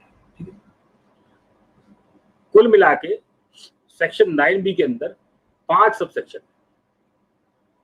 टोटल 5 सबसेक्शन है। सबसेक्शन 1 है चार्जिंग सेक्शन। सबसेक्शन 2 कहता है कि किस साल में आपको टैक्स लगेगा और कौन सी हेड्स ऑफ इनकम में जाके टैक्स लगेगा। सबसेक्शन 3 में कहता है कि जो आपकी डीम्ड सेल कंसिडरेशन होगी वो फेयर मार्केट वैल्यू होगी। सबसेक्शन 4 और 5 में कहता है कि अगर सेक्शन को इंप्लीमेंट करने में, सेक्शन 45 सबसेक्शन 4 नए वाले को इंप्लीमेंट करने में यदि कोई दिक्कत आती है, that guideline will be issued by central government and that guideline will be placed before the parliament. ये 5 सेक्शन। अब ये जो चार्जिंग सेक्शन है, अगर मैं इस चार्जिंग सेक्शन से बाहर हो गया तो मेरे ऊपर ये डीमिंग फिक्शन काम नहीं करेगा। ठीक है, अब इसको मुझे अच्छे से पढ़ना है। क्या कहता है ये? Where a specified person receives during the previous year. कौन रिसीव करता है? Specified person. क्या रिसीव करता है during the previous year? Any capital asset or stock in trade or both. Capital asset मिले, स्टॉक इन ट्रेड मिले या दोनों मिले, फ्रॉम ए स्पेसिफाइड एंटिटी। किससे मिले? किसको मिलेगी? स्पेसिफाइड पर्सन को मिलेगी। ड्यूरिंग द ईयर मिलेगी। कैपिटल एसेट हो या स्टॉक इन ट्रेड हो या दोनों हो। और किससे मिलेगी? स्पेसिफाइड एंटिटी से मिलेगी इन कनेक्शन विद डिसोल्यूशन और reconstitution of such specified entity. Specified person को इन्होंने डिफाइन कर दिया। इसमें एक एक्सप्लेनेशन है और उसमें 3 डेफिनेशन है। रिकंस्टिट्यूशन क्या होता है, स्पेसिफाइड एंटिटी क्या होता है, स्पेसिफाइड पर्सन क्या होता है। स्पेसिफाइड पर्सन को उन्होंने डिफाइन कर दिया, who is a partner in the firm, who is a partner of A firm और एसोसिएशन ऑफ पर्सन और body of individual in any previous year. यानी पैसा किसको मिलना चाहिए? स्पेसिफाइड पर्सन को मिलना चाहिए। किसको मिलना चाहिए? पार्टनर को मिलना चाहिए, मेंबर को मिलना चाहिए। किसी और को मिलेगा तो टैक्सेबल नहीं होगा। रिसिपिएंट कौन होना चाहिए? पार्टनर होना चाहिए या एसोसिएशन ऑफ पर्सन का मेंबर होना चाहिए। कैपिटल एसेट सेक्शन 214 में डिफाइंड है। Stock in trade, though it is not defined but we understand what is stock in trade. Previous year आपको पता है कि किस साल में पैसे मिलेंगे, उस साल में टैक्सेबिलिटी आएगी। किससे मिलनी है? स्पेसिफाइड एंटिटी से मिलनी है। स्पेसिफाइड एंटिटी कौन है? ए फर्म और एन एसोसिएशन ऑफ पर्सन और body of individual, not being a company और ए कोऑपरेटिव सोसाइटी। कंपनी या कोऑपरेटिव सोसाइटी नहीं होनी चाहिए क्योंकि वो तो ऑलरेडी से सेपरेट लीगल एंटिटी होती है। कोई फर्म हो, कोई एसोसिएशन ऑफ पर्सन हो, कोई बॉडी ऑफ इंडिविजुअल हो, इससे यदि कोई एसेट मिलती है then specified entity shall be deemed to have transferred such capital asset or stock in trade or both as the case may be to the specified person। यानी specified person को मिल गई कैपिटल एसेट मिली, stock and trade मिली, एक previous year में मिला, specified entity से मिला और इन कनेक्शन विद डिसोल्यूशन और रिकंस्टिट्यूशन। डिसोल्यूशन हमने समझ लिया, ठीक है, और रिकंस्टिट्यूशन, डिसोल्यूशन और रिकंस्टिट्यूशन के कंसर्न में मिला। रिकंस्टिट्यूशन को इन्होंने यहाँ पर डिफाइन कर दिया। वो जो 3 चीजें सेक्शन 187 में लिखी हैं वही 3 चीजें यहाँ पर लिखी हैं। क्या? When any partner ceases to remain a partner provided one or more of the existing partner continues.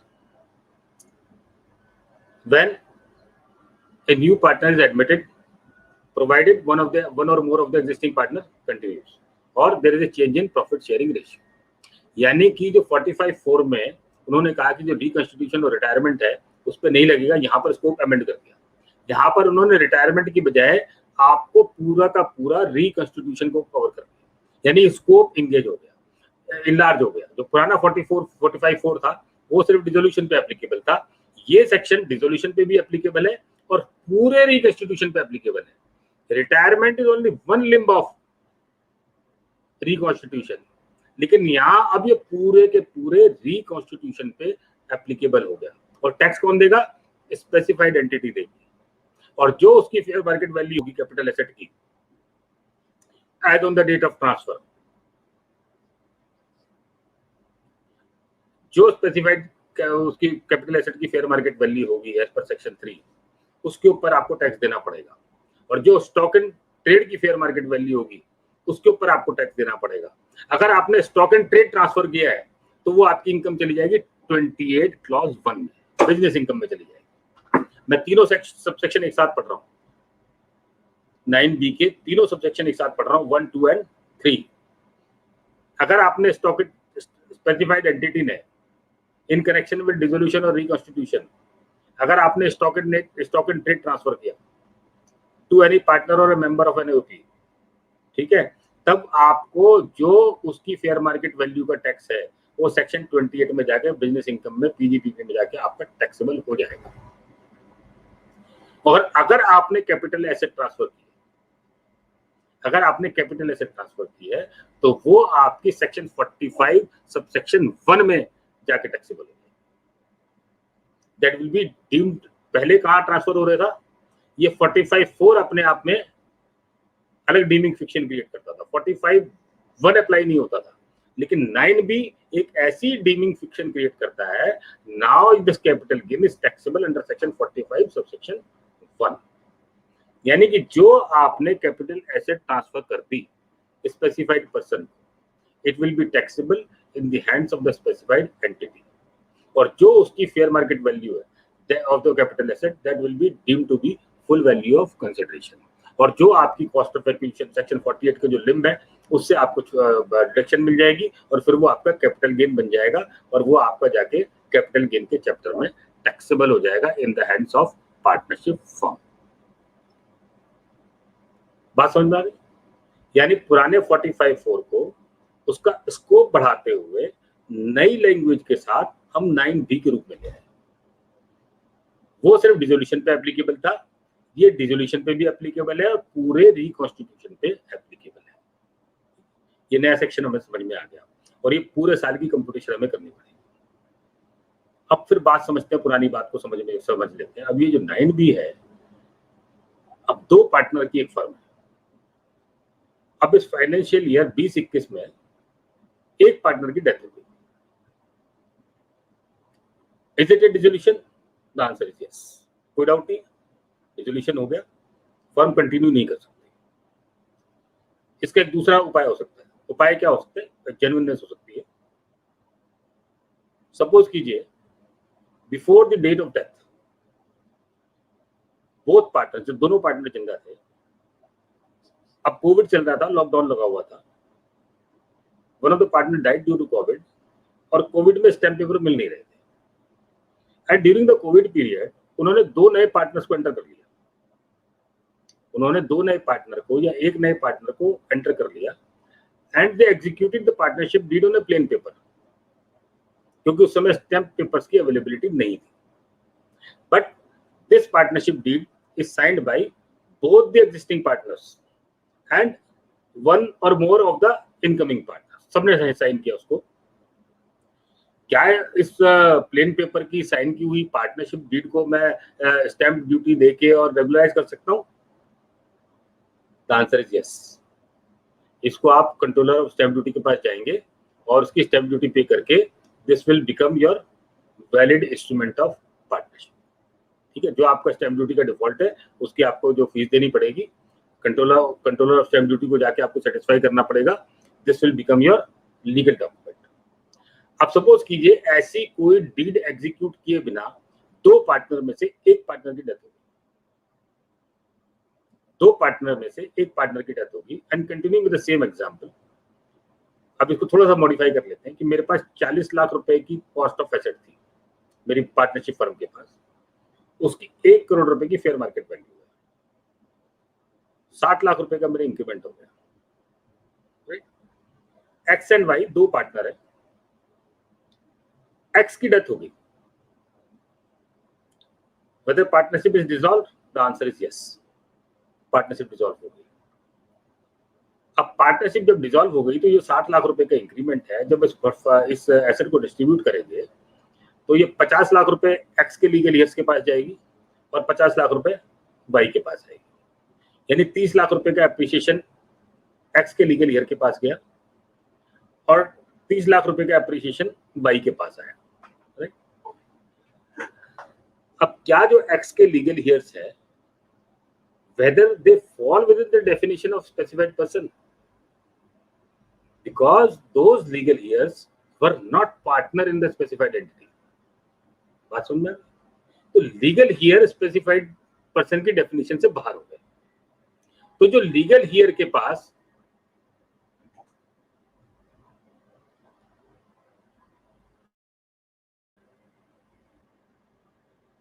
आवाज ठीक आ रही है रुचि? Is there some issue in net or something? Sir बीच-बीच में इंटरप्ट हो रही है। अच्छा, I don't know. I'm using the best net I am having.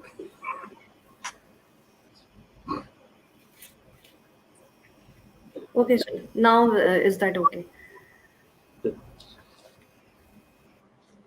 तो हम बात कर रहे थे कि एक्स के लीगल ईयर्स को जो पैसे मिले, यानी जो 50 लाख रुपए एक्स को मिले, they are outside the definition of specified person, ठीक है। अब इस 50 लाख रुपए पर टैक्स नहीं लग सकता, ठीक।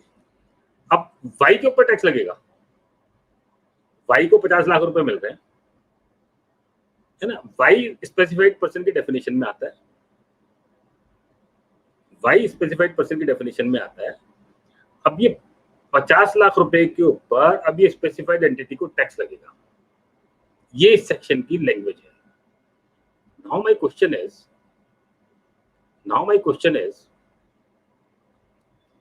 can government collect taxes on death of a person?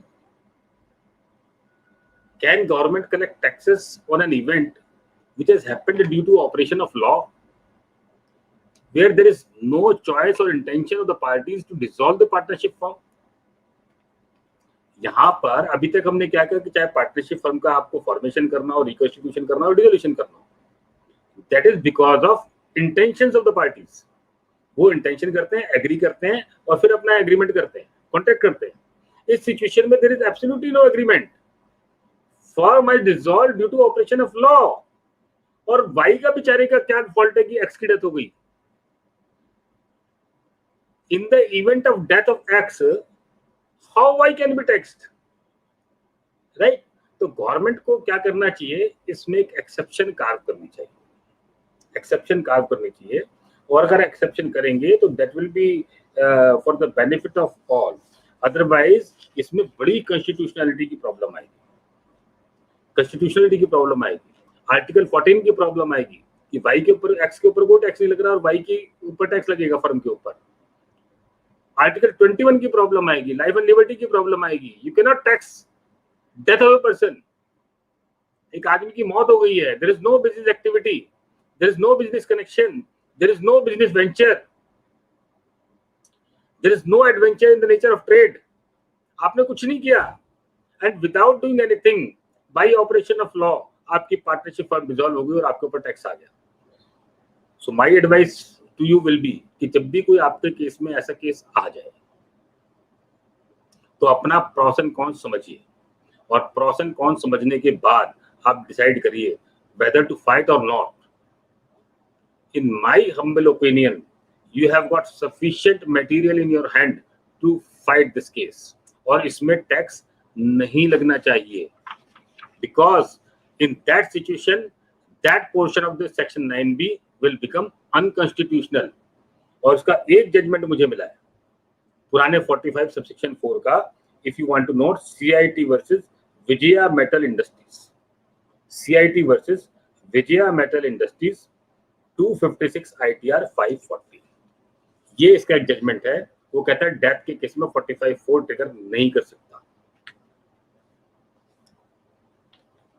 Dissolution bye operation of law में 45(4) ट्रिगर नहीं कर सकता. तो इन the same manner 9B should also not be triggered because of dissolution by operation of law.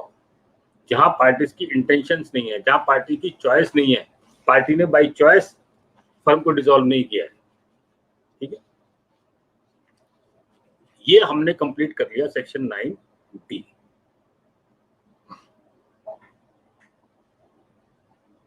Nine B में subsection 4 में कहते हैं if there is any difficulty in implementing section 9B or section 45(4).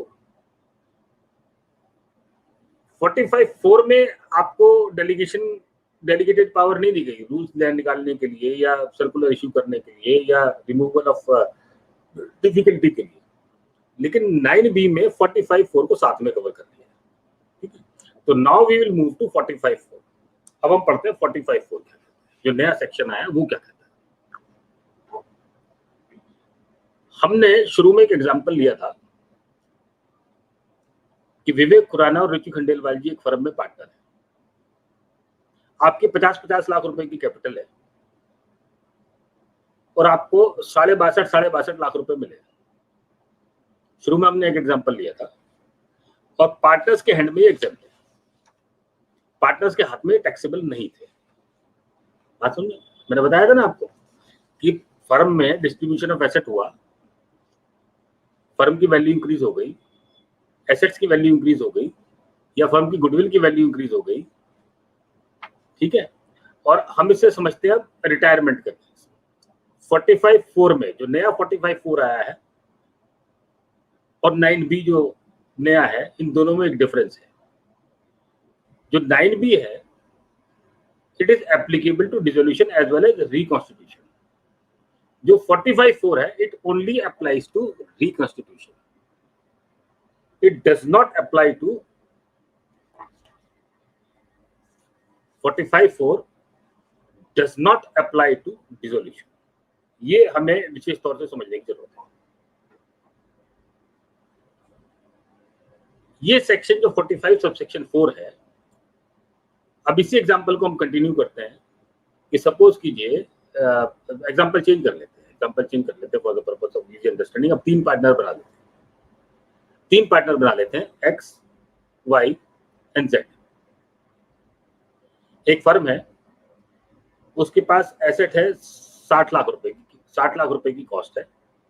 X, Y, Z तीनों 20-20 लाख रुपए का तीनों ने उसको कंट्रीब्यूट किया.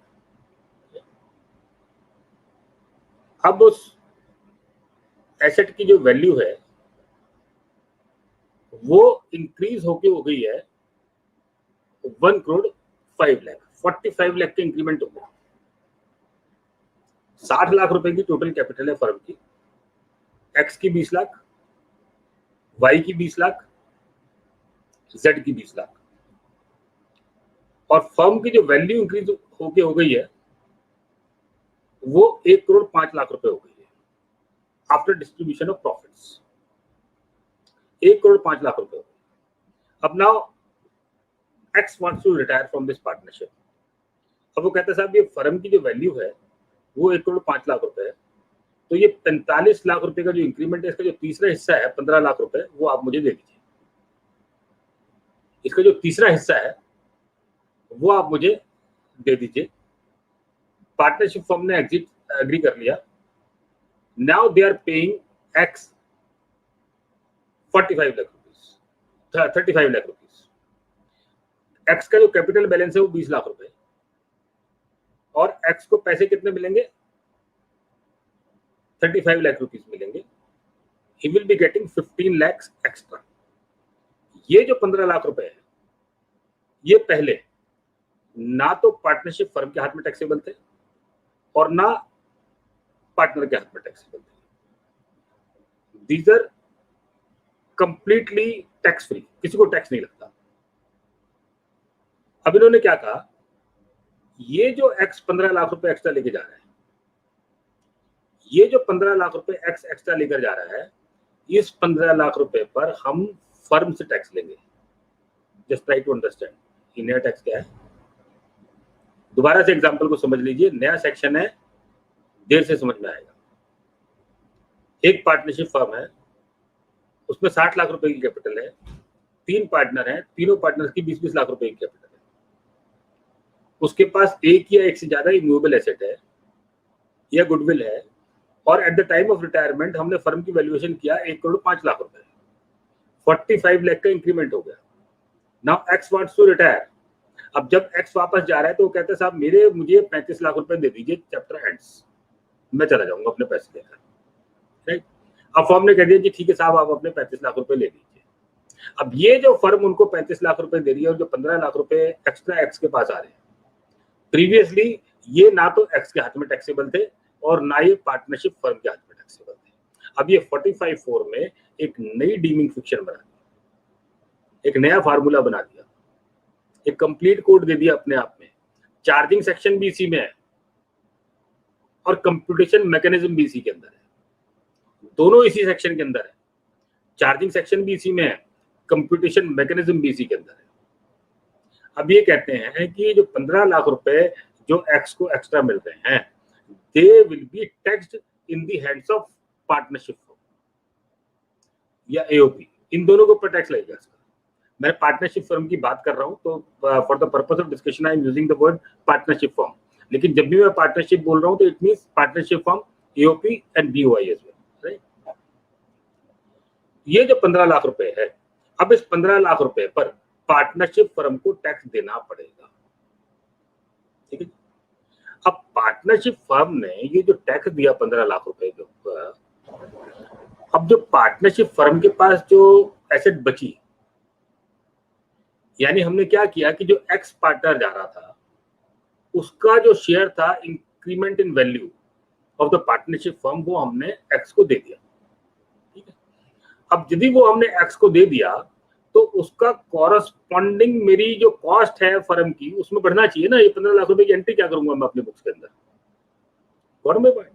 अब ये 15 लाख रुपए मेरे फर्म से जब टैक्स जा रहा है इस 15 लाख रुपए की इनकम के ऊपर, और जो मेरे पास आज एसेट है जो फर्म के पास बच गई, कल को जब मैं फ्यूचर में उसे बेचूंगा तो इस 15 लाख रुपए पर तो मैं ऑलरेडी टैक्स पे कर चुका, और जब मैं उस एसेट को दोबारा बेचूंगा तो ये 15 लाख रुपए का टैक्स तो मेरा वेस्ट चला गया, और उसमें सेक्शन 48 में मुझे छूट नहीं मिलेगी, 48 में मिलेगा मुझे कॉस्ट ऑफ एक्विजिशन। सपोज करिए मेरे पास एक एसेट है जो बच गई, मेरे पास जो एसेट बच गई जिसके 15 लाख रुपए मैं एक्स को दे चुका उसकी इंक्रीमेंट की वैल्यू, और मेरी बुक्स में वो 60 लाख रुपए की आ रही थी। अब मैं उस एसेट को, पार्टनरशिप फर्म उस एसेट्स को एक्चुअली बेच देती है 1 करोड़ 5 लाख रुपए में, एक्चुअली बेच देती है 1 करोड़ 5 लाख रुपए में। अब कैपिटल गेन कितना आया, 45 लाख रुपीस, लेकिन 15 लाख रुपए पर तो मैं ऑलरेडी टैक्स देकर बैठा हूं, that 15 lakh has to be adjusted. Got my point, बात समझ में आ गई। तो मेरे को टैक्स सिर्फ 30 लाख रुपए लगना चाहिए, क्योंकि 15 लाख रुपए पर तो मैं ऑलरेडी एक पार्टनर के हिस्से का टैक्स दे दिया ना मैंने।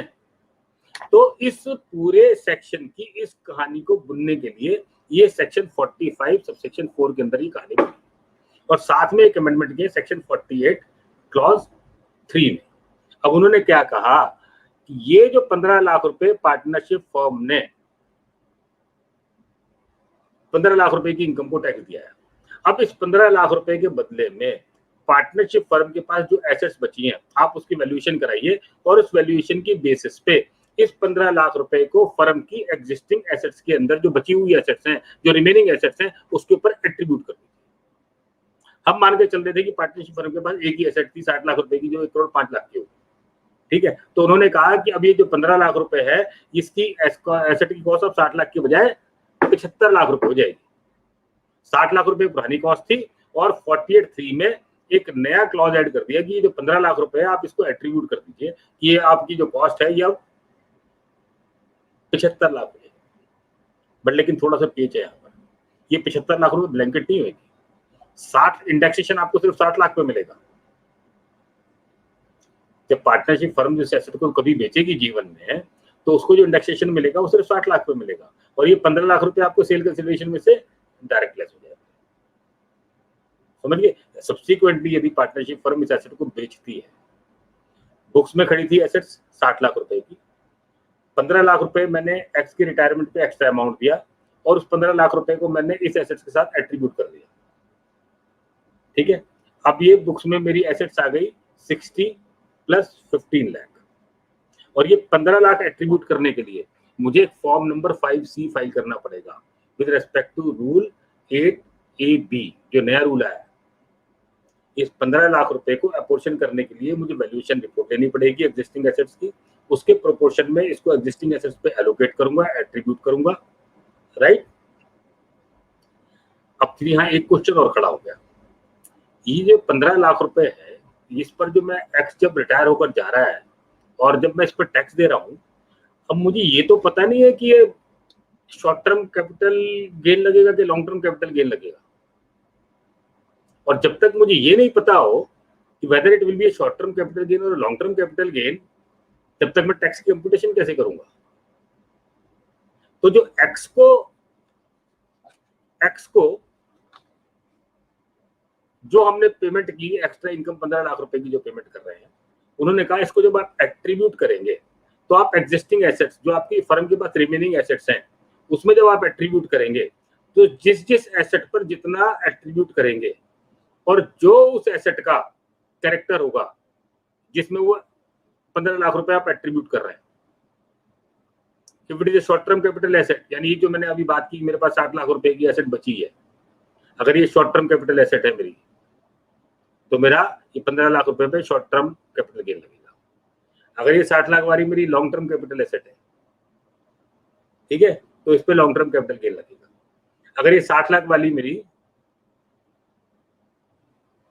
ब्लॉक ऑफ एसेट में पड़ी है जिसपे मैं डेप्रिसिएशन क्लेम करता हूँ, ब्लॉक ऑफ एसेट में पड़ी है जिस पर मैं डेप्रिसिएशन क्लेम करता हूँ, तो इस पे शॉर्ट टर्म कैपिटल गेन लगेगा। लेकिन मैं अपने ब्लॉक ऑफ एसेट को नहीं बढ़ा सकता, अपने ब्लॉक ऑफ एसेट को नहीं बढ़ा सकता। डेप्रिसिएशन मुझे 60 लाख पे ही मिलेगी, डेप्रिसिएशन में 75 लाख पे क्लेम नहीं कर सकता। ये 15 लाख रुपए मुझे 5C फॉर्म करके फ्यूचर में जब मैं इस एसेट को बेचूंगा, तो मैंने किस किस एसेट पे 15 लाख रुपए एट्रीब्यूट किए हैं, ये मुझे फॉर्म 5C में बताना पड़ेगा। और उस फॉर्म 5C के हिसाब से जो मेरी, सपोज कीजिए एक ऐसी सिचुएशन भी हो सकती है that I don't have any asset, और ये 15 लाख रुपए मैंने उनको गुडविल के नाम पे दिए, सेल्फ जनरेटेड गुडविल के नाम दिए या सेल्फ जनरेटेड एसेट के नाम से दिए, ठीक है। तो ये 15 लाख रुपए मेरे सेल्फ जनरेटेड एसेट में खड़े हो जाएंगे और it will become short term capital gain. ये है आपका रूल 8AA सब रूल 5, ठीक है जी।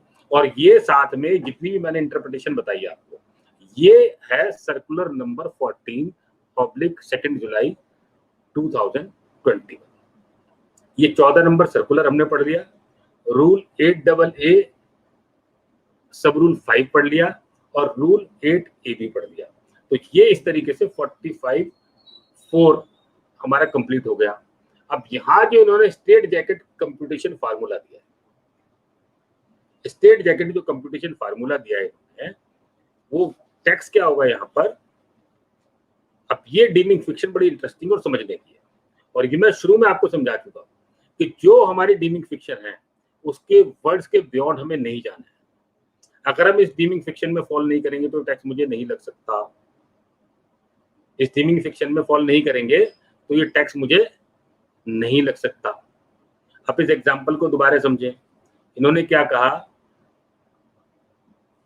कि टैक्स किस अमाउंट पर लगेगा, capital gain, taxable capital gain is equal to B + C - D। B + C - D एक स्टेट जैकेट फार्मूला दे दिया है। अब मुझे अपना दिमाग घर पे रखना है, मुझे अपना दिमाग नहीं लगाना, मुझे इस फार्मूले के हिसाब से वर्किंग करनी है अपने कैपिटल गेन की। ये एक डीमिंग फिक्शन क्रिएट हो गई। Unless and until I am able to demonstrate that this deeming fiction is unconstitutional, तब तक ये डीमिंग फिक्शन काम करेगी। अब मुझे इसमें क्या कैपिटल गेन आ रहा है क्या नहीं आ रहा, मुझे इससे मतलब नहीं है, ठीक है। और मोस्ट लाइकली जो मुझे लगता है कि जब मैं इस फार्मूले को पढ़ता हूं तो it is going to benefit the SSC. जब एसएससी को बेनिफिट करेगा तो डिपार्टमेंट ये क्लेम नहीं कर सकता कि इसमें गलती हो गई। ठीक है। अब स्टेट जैकेट फार्मूले में क्या कहता है, ए कहता है A is the amount of capital gain, B बोलता है value of the money received by the specified person, जो एक्स को पैसा मिला स्पेसिफाइड एंटिटी से, B is equal to money received by the specified person, जो पार्टनर को reconstitution के समय मनी के फॉर्म में मिला, पैसे के फॉर्म में मिला, प्लस सी जो कैपिटल एसेट की फॉर्म में मिला तो उसकी फेयर मार्केट वैल्यू, एक्स को जो कैपिटल एसेट की फॉर्म में मिला, माइनस डी, डी क्या बोलता है, amount of balance in capital as on the date of reconstitution, X का जो बैलेंस था रिकंस्टिट्यूशन की डेट पे उसको आप माइनस कर दीजिए, और जो आपको per year any previous year में जो आपको पैसा मिलता है उससे आपकी टैक्सेबिलिटी निकल आएगी। अब ये स्टेट जैकेट फार्मूले पे हम वर्क करेंगे तो जितनी हमारी इनकम टैक्सेबल निकलेगी उसको हमें 45(4) में टैक्स देना है और उसी को एट्रीब्यूट करना है। बात समझ में? अब ये जो डी है इसमें, this has to remain stagnant.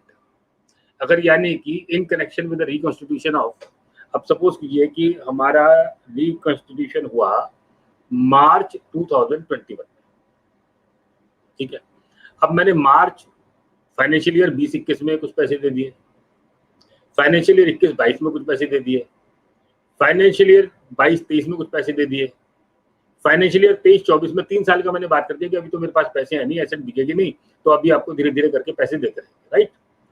तो ये डी हर साल में कांस्टेंट रहेगा, और यदि पेमेंट मैंने 2 या 3 साल में जाकर दी तो हो सकता है मेरी टैक्स लायबिलिटी ना भी आए, राइट। तो ये इस तरीके से इसको समझना पड़ेगा, और मैं समझता हूँ कि इसमें हमें अपना दिमाग नहीं लगाना है।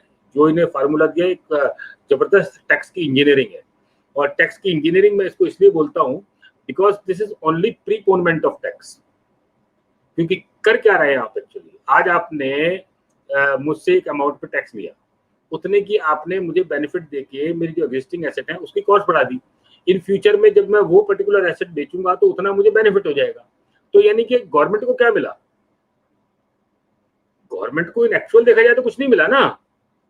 आपने क्या किया कि एक जो बाद के साल में कभी मैं एसेट बेचता और वो जो टैक्स आपको बाद में मिलना था वो आपने प्रीपोन करके अभी ले लिया। So this is all about section 45 subsection 4, और इसके कॉरेस्पॉन्डिंग सेक्शन 43(6) में अमेंडमेंट करना भूल गए थे, सेक्शन 50 में अमेंड करना भूल गए थे। तो वो इन्होंने सर्कुलर में इस बात को समझ लिया है कि these amendments could not be made, और सर्कुलर नंबर 14 में एग्जाम्पल से इन्होंने सारी बात समझाई है। और एक छोटी सी बात करके मैं अपनी बात को कंक्लूड करूंगा।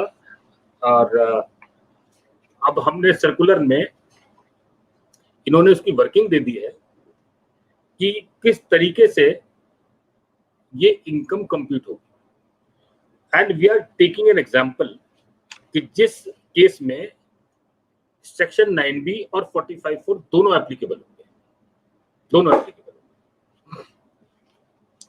अब इन्होंने जो हमें फार्मूला दिया है सर्कुलर के अंदर, it is for the benefit of the assessee, ये एसएससी के बेनिफिट के लिए, और जब भी उस फार्मूले को यूज करेंगे तो आपको फायदा होने वाला है।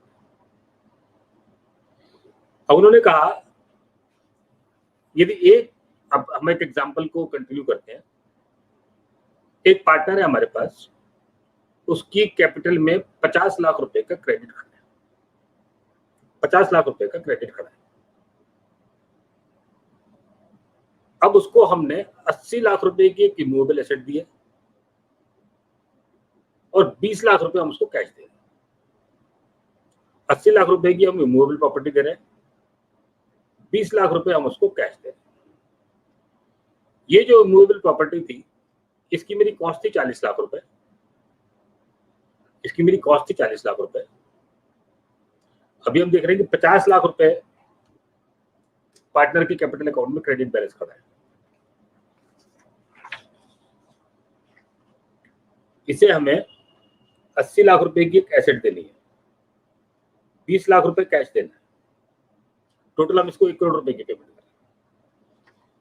ये जो 80 लाख रुपए की मेरी एसेट थी, it was purchase for 40 lakh rupees, 40 lakh रुपए का मुझे इस पर प्रॉफिट आता है। तो पहले क्या कहते हैं कि पहले आप 9B लगाइए,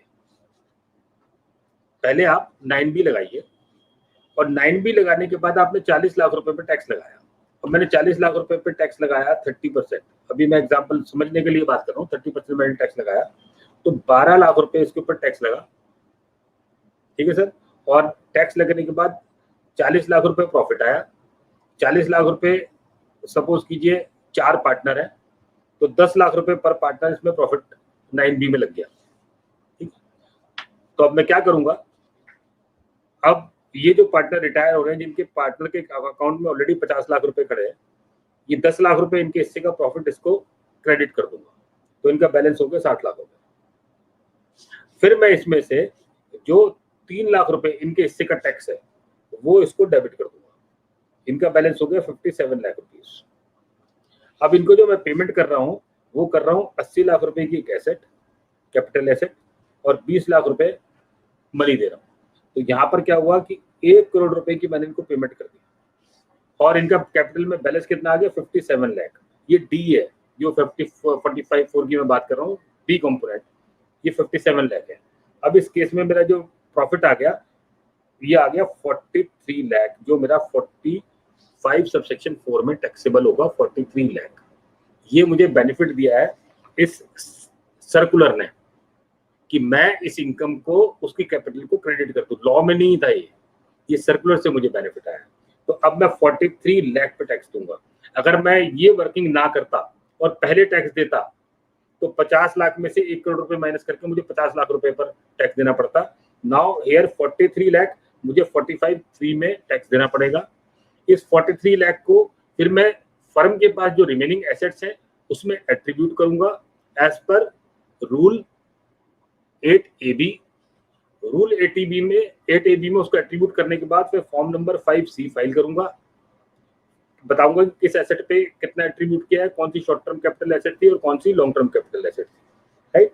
और सपोज कीजिए 43 लाख में 25 लाख मैंने लॉन्ग टर्म में एसेट को एट्रीब्यूट किया और 18 लाख मैंने शॉर्ट टर्म को एट्रीब्यूट किया, तो 18 लाख पे मेरे को short term capital gain tax लगेगा और 25 लाख पे मुझे long term capital gain tax लगेगा।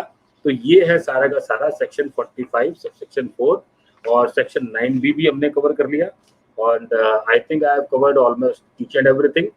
And I once again convey my thanks to Vivek Khurana ji and his entire team. And I hope I have been able to justify the entire topic. और बहुत ही थोड़ा सा complicated नए section थे, but still I did my best. And with this, I conclude my presentation. Thank you very much. एक तो queries ले लें सर? ले लो सर।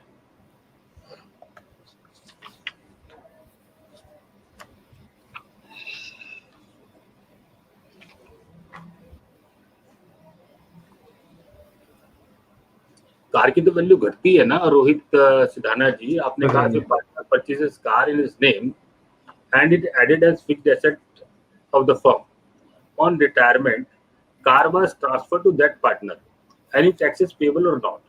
अगर कार की वैल्यू आपकी बुक वैल्यू से ज्यादा है, ठीक है सर, कार की वैल्यू आपकी बुक वैल्यू से ज्यादा है, car is a capital asset, आपके ऊपर 9B लगेगा। अगर आपकी बुक वैल्यू से ज्यादा आएगी तो उसकी फेयर मार्केट वैल्यू यदि है तो आपको 9B में उसके ऊपर टैक्स देना पड़ेगा, चाहे वो पार्टनर के नाम में रजिस्टर्ड हो, किसी के नाम में भी रजिस्टर्ड हो, उससे कोई फर्क नहीं पड़ेगा। Fair market value for the purpose of this section, how to obtain rule 11U। Rule 11U देखेंगे, वहां से मिलेगा आपको Suraj ji. Nitesh Mehta ji, in an AOP can members be with 0% share? I mean father and mother with 0% and child with 100% share.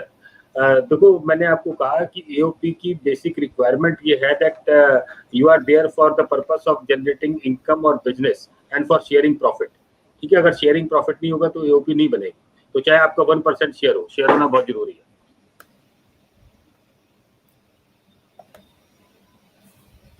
Naresh Lakhotia ji, taxation on dissolution of partnership firm, ये तो मैंने sir आपको पूरा बता दिया ना। 9B इन माय केस मैंने आपको बताया कि अगर आपका इंटेंशनल डिसोल्यूशन होता है, अगर आपने डिसोल्यूशन डीड साइन की है तो आपको 9B लगेगा, है ना, there is no escape.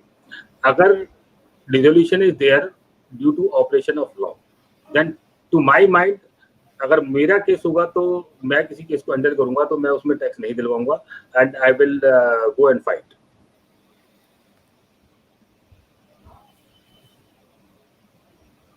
Can stock be transferred to a person from whom unsecured loans are taken in lieu of their claim if firm is going to be closed? Goyal सोलम साहब, आपका जो क्वेश्चन है हालांकि आज के टॉपिक से related नहीं है.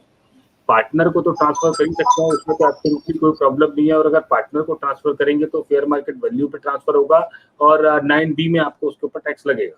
ठीक है. और यदि आप किसी और को देते हैं तो आपको सेक्शन 269T की प्रॉब्लम होगी. तो उसके लिए असेसिंग ऑफिसर आपके साथ क्या करेगा, आपको पेनल्टी लगा देगा और फ्यूचर में आपको लड़ना पड़ेगा पेनल्टी के लिए. तो ये नारायण टिबरीवाल जी ने पूछा है, is there any applicability of section 56 subsection 2 in any situation? देखो, सेक्शन 50C जो है वो डीमिंग फिक्शन है and it applies on section 50C की बात कर रहा हूँ मैं पहले. Section 50C is a deeming fiction and it applies on actual sale consideration. ठीक है. और 50C की जो डीमिंग फिक्शन है वो डीमिंग फिक्शन के ऊपर दोबारा से अप्लाई नहीं करेगी. आपका सेक्शन है 56 सबसेक्शन 2 का. ठीक है. तो उसके लिए मैंने क्लियरली कह दिया आपको 9B पर तो सेक्शन 56 सबसेक्शन 2 लगेगा ही नहीं, क्योंकि आप फेयर मार्केट वैल्यू पे ही सारी ट्रांजेक्शन कर रहे हो, है ना. तो जब फेयर मार्केट वैल्यू पे ट्रांजेक्शन करोगे तो 56 सबसेक्शन 2 क्लॉज 10 का कोई इन्वॉल्वमेंट का कोई प्रश्न ही पैदा नहीं होता. In your last example, how do you calculate tax at the rate of 30% or yes 80 lakh 80 lakh मैंने सेल वैल्यू निकाली, 40 लाख रुपए उसकी कॉस्ट निकाली और 40 लाख रुपए मैंने प्रॉफिट निकाला, कैपिटल गेन निकाला और उसमें मैंने 20% टैक्स लगना चाहिए था. बाय एग्जांपल मैंने 30% दे दिया. डोंट माइंड विद दैट, लेकिन आपको क्वेश्चन समझ में आना चाहिए, आंसर समझ में आना चाहिए. वो मैंने 30% लगा दिया, शुड हैव बीन 20% अगर लॉन्ग टर्म है.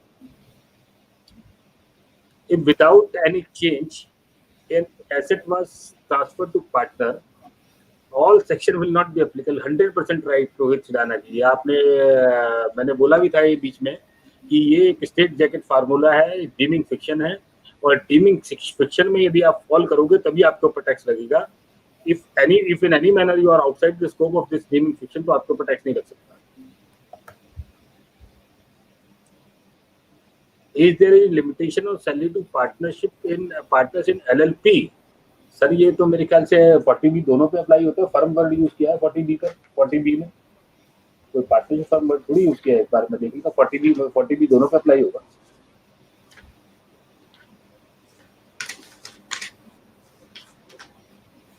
फर्म वर्ड यूज किया था, फर्म इंक्लूड्स LLP. तो ये क्वेश्चन चला गया, जब वापस लेना क्वेश्चन ये आया था. हाँ, ये आपको बता दिया अमरीश कुमार जी. LLP और LLP पर भी लिमिटेशन 40B वाली अप्लाई हो.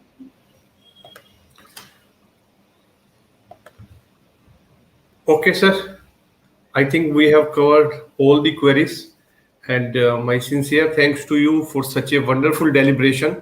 And I think जो भी doubts थे हमारे related to the partnership, taxation of partnership and the AOP, and even which I have discussed in earlier, we have received many queries जो हमारे काफी सारे nears and dears at the time of this corona जो expire हुए हैं, and after that what's the status of the partnership firm. You have really cleared all the doubts, and I hope members have gained a lot from today's webinar. So my sincere thanks to Rajiv ji, a big round of applause for him. He's always available whenever there are some doubts or some confusion in any topic of the income tax. So he's always there. So thank you, sir. Thank you very much, and we'll call you once again very soon with a new topic. Bye bye. Take care. And my sincere thanks to everyone for joining this webinar. Thanks a lot.